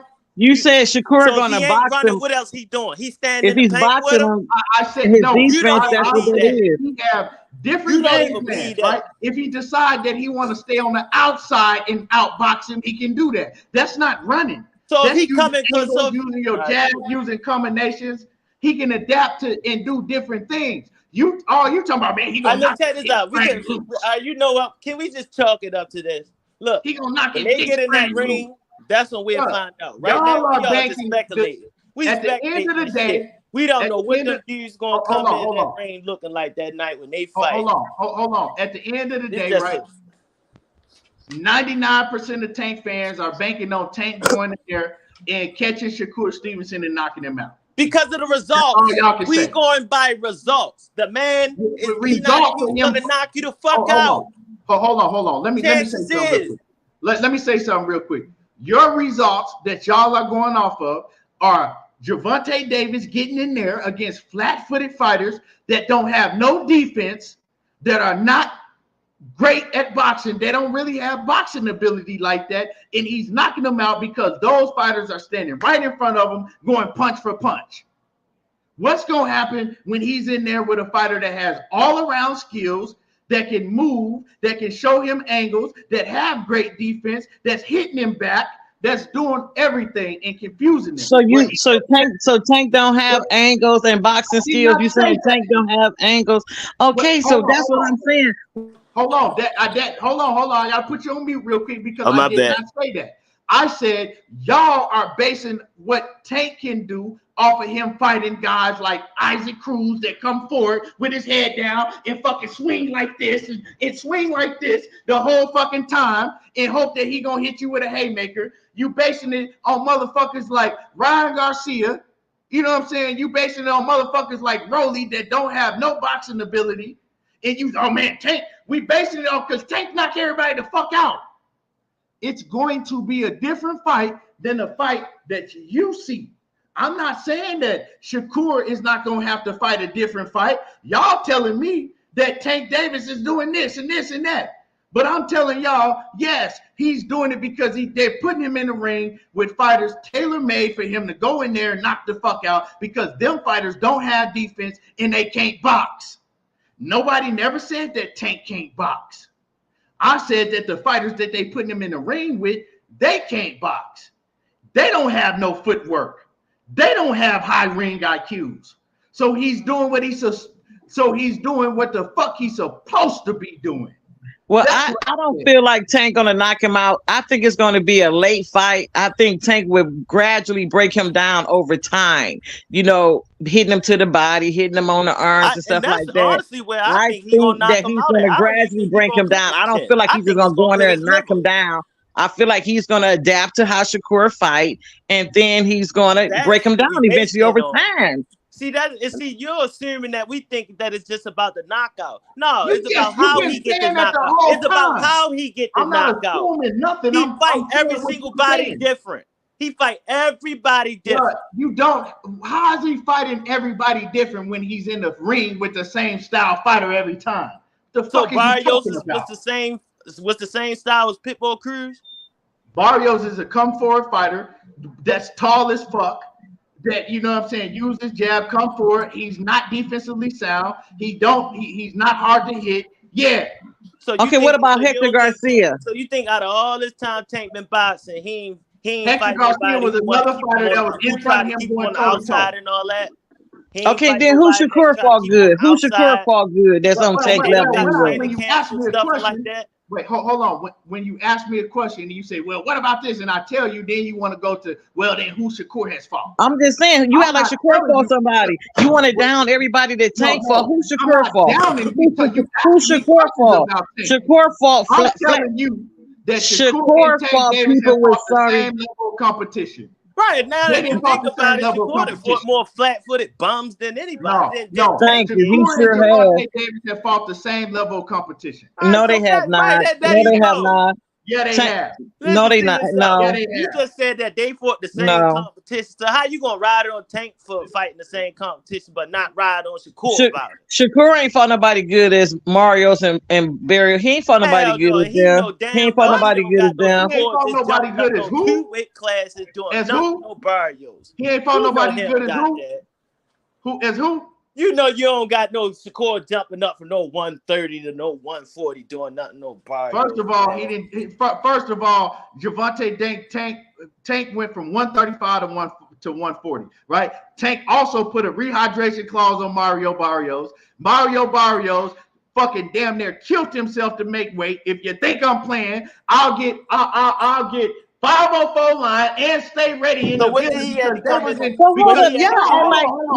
Y'all act like that rehydration clause is only for one fighter. It's for both fighters. Bringing up the rehydration. The rehydration clause is for both fighters, not just one. No. Why is he putting rehydration clauses on them then? Because you're not gonna come in there weighing 20 pounds more than me on fight night. Don't move up to fight them. But everybody has to come in there the same way, so it's not just one fighter doing it. So if he rehydrated, both fighter does it. About what Tank is doing. Okay, Oscar De La Hoya did it too. Canelo did it too. This is 2023. We not. It don't matter. Don't act like people haven't done that before. Right. It's not now. That's not now. Rehydration clause. That just started with Tank. Now you sounded like Kobe Bryant when he said, "Motherfucker, Shaq cheated on his wife too." And he did. But you make it seem like he did. With Tank Davis. Like the man already was moving up 2 weight classes. I'm gonna move up 2 weight classes and you gonna outweigh me by like 25 pounds? Come on now. Meet me somewhere in the middle. Now you talking about, oh man, he outweighed him. Well, if he outweighed him, why did you move up? You knew he outweighed him before you moved your ass up.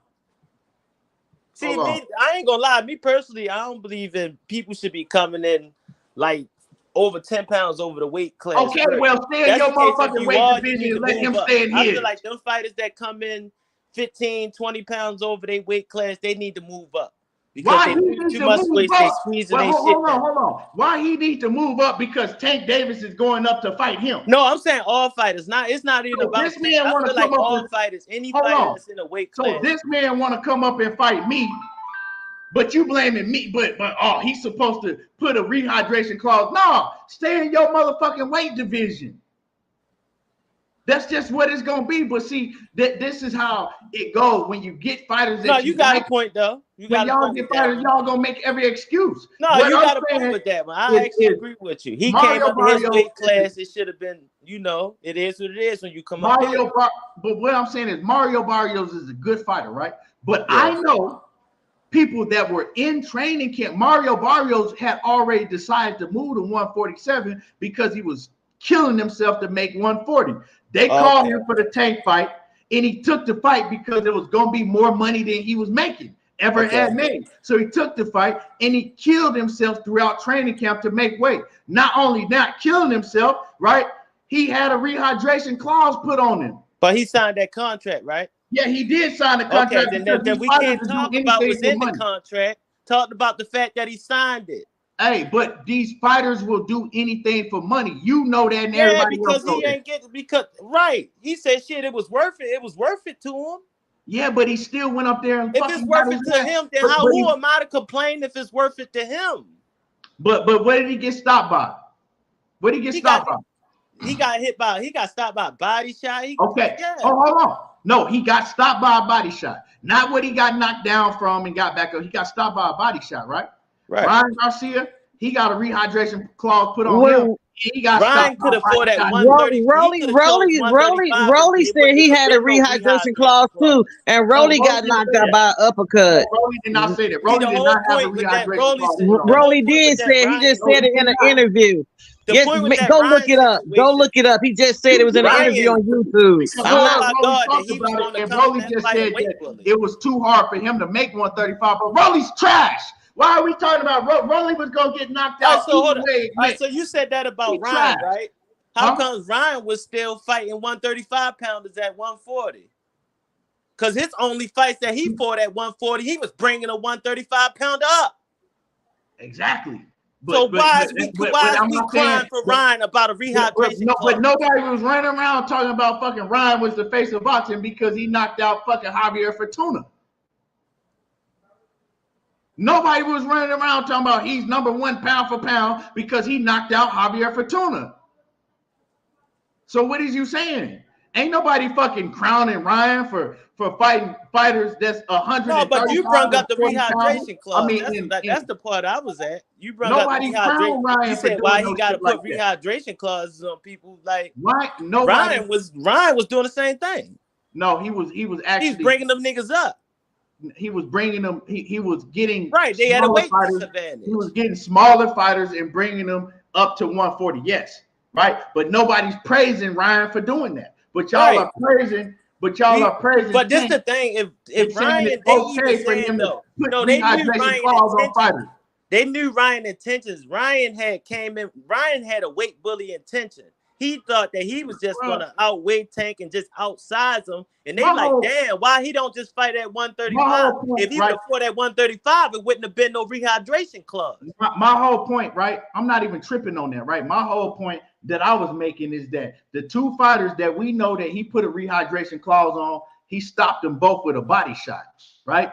Now, when Nonito Donaire got on my platform, he said that happened to him once, right? And he was weight drained, and he said he couldn't take no body punches. So Tank is smart. He know if a motherfucker weight drain, if I hit you in your shit in the right place, you finna crumble. Just both like I know if I'm weight drained and I sign this contract, it's a big possibility they could drop me from a body shot. I know that before I sign a contract. So you think that I know that before I keep calling them out for years and years and years. But anyway, like I said, we could talk about this shit till our first turn blue. Ain't nobody that Tank ever got in the ring with nowhere near on the level of Shakur, and nobody that Shakur has ever got in the ring with is nowhere near on the level of Tank. And when they get in the ring, I said that 20 minutes ago. I've been saying that the whole time. Y'all, I've been saying that since the chat. You know what I'm saying? So, but when they get in the ring, it's gonna be a whole different level. So if you think that Tank is gonna go in there, but what I'm saying, if you think that because you seeing Tank fight Rolly and these guys like that, he gonna go in there and do the same. No, he didn't go at them. He let them come to him, didn't he? No, I'm saying if you think because he fought guys like Rolly and all them fucking dudes that he fought, right? Those fighters are nowhere near the ring IQ, the defense, the boxing ability of a Shakur Stevenson. So if you think that you're gonna go in there and he gonna be able to do the same thing to Shakur that he was doing to them, boy, you got another thing. No, because he don't. I don't think he's gonna do that because he don't do the same thing with all fighters anyway. He's fighting the same. He adapt to him. He even gonna he adapt to him. What boxer did what? I'm pretty sure Tank more strategic than you give him credit for. No, I think that he has a high ring IQ, so why bro. would you think that? I don't think that. Why would you think I was just assuming he gonna come in and try to run? I think that he has a high ring IQ. I think that he can box. I think he can do all of that, right? So why would I think he gonna fight Shakur the same way he fight anybody else if he don't even fight anybody else the same way he fight anybody else? Hold on. I think that Tank is got a high ring IQ. I think he got good footwork. He know how to turn you. I think he's an all-around fighter, right? I never said that he wasn't. But I'm telling you that them fucking fighters that he be in the ring with, because of the type of power and explosiveness that he got, they're tailor-made for him to knock out. Shakur ain't like that. He a whole different style fighter than all of the fighters that he's been in the ring with. That he's a way different style from those fighters. Those are flat-foot Mexican fighters that I know because I used to be in the gym with them type of fighters every day. You know how they fight? They put you in a smaller ring to where you can't move around. They don't really teach fucking head movement and footwork like that. Some of them do, but it's more upper body movement. But they don't teach footwork and shit like that, right? They put you in a smaller ring in this fucking rock'em sock'em robot. But this is the thing, ET. That's the style of fighters. I think we agree. I think we really more agreeing with each other more than it seemed. If we agreeing with each other more than it seemed, Like, that's why I'm not trying to really be, you get what I'm saying, combative about the whole fight between them, because I agree with you. You agree with me that when they get in the ring, that's when we're going to find out. You get what I'm saying? Like, I don't dispute that. I feel like he going to fight them different. I feel like Shakur going to approach Tank different. We all just want to see the fight. We all want to see it play out so then we can know for sure what is what. So we don't have to do this. Exactly. I agree with you, bro. Like, I'm not against what you're saying. I don't feel like Tank gonna go in there and steamroll him. I'm pretty sure he know Shakur ain't having that. He not going. Shakur not having that. I know all that I'm saying Shakur to not you with is that. all I'm saying to you is I'm not saying that Tank can't adapt and fight in different styles. Because I've seen Tank fight a different style, although it was against Pitbull Cruz, a motherfucker that fight like a bull that just comes straight forward and throw wild shit. But I'm not telling you that he can't, because he can do all of that. It's just I'm telling you that he fights the same type of fighters all the time, because all these fighters, whether they're fucking long, whether they tall, they're all the same type of fighters. They all are. It's crazy though, ETB, yo, because I actually agree with you. Look, as a Tank fan, I will say I do want to see him fight better competition, because I know what he's capable of. I know what he can do. I don't want to keep hearing about can they bring this to the table? Can they bring that to the table? I do feel like, man, you made enough money there. You could take a little short you get what I'm saying? Make your resume shine a little bit better. I do feel like that. As the boxing fan in me, yes. Of course, we all know the business side. That got to make sense to them. You get what I'm saying? We looking at it as the fans, because their money don't do shit for us. We want to see these fights. You get what I'm saying? So we don't got to speculate, and it do give us room to be able to have more merit and more, you get what I'm saying, more a standpoint on what we were saying from the get-go and what we thought. Right.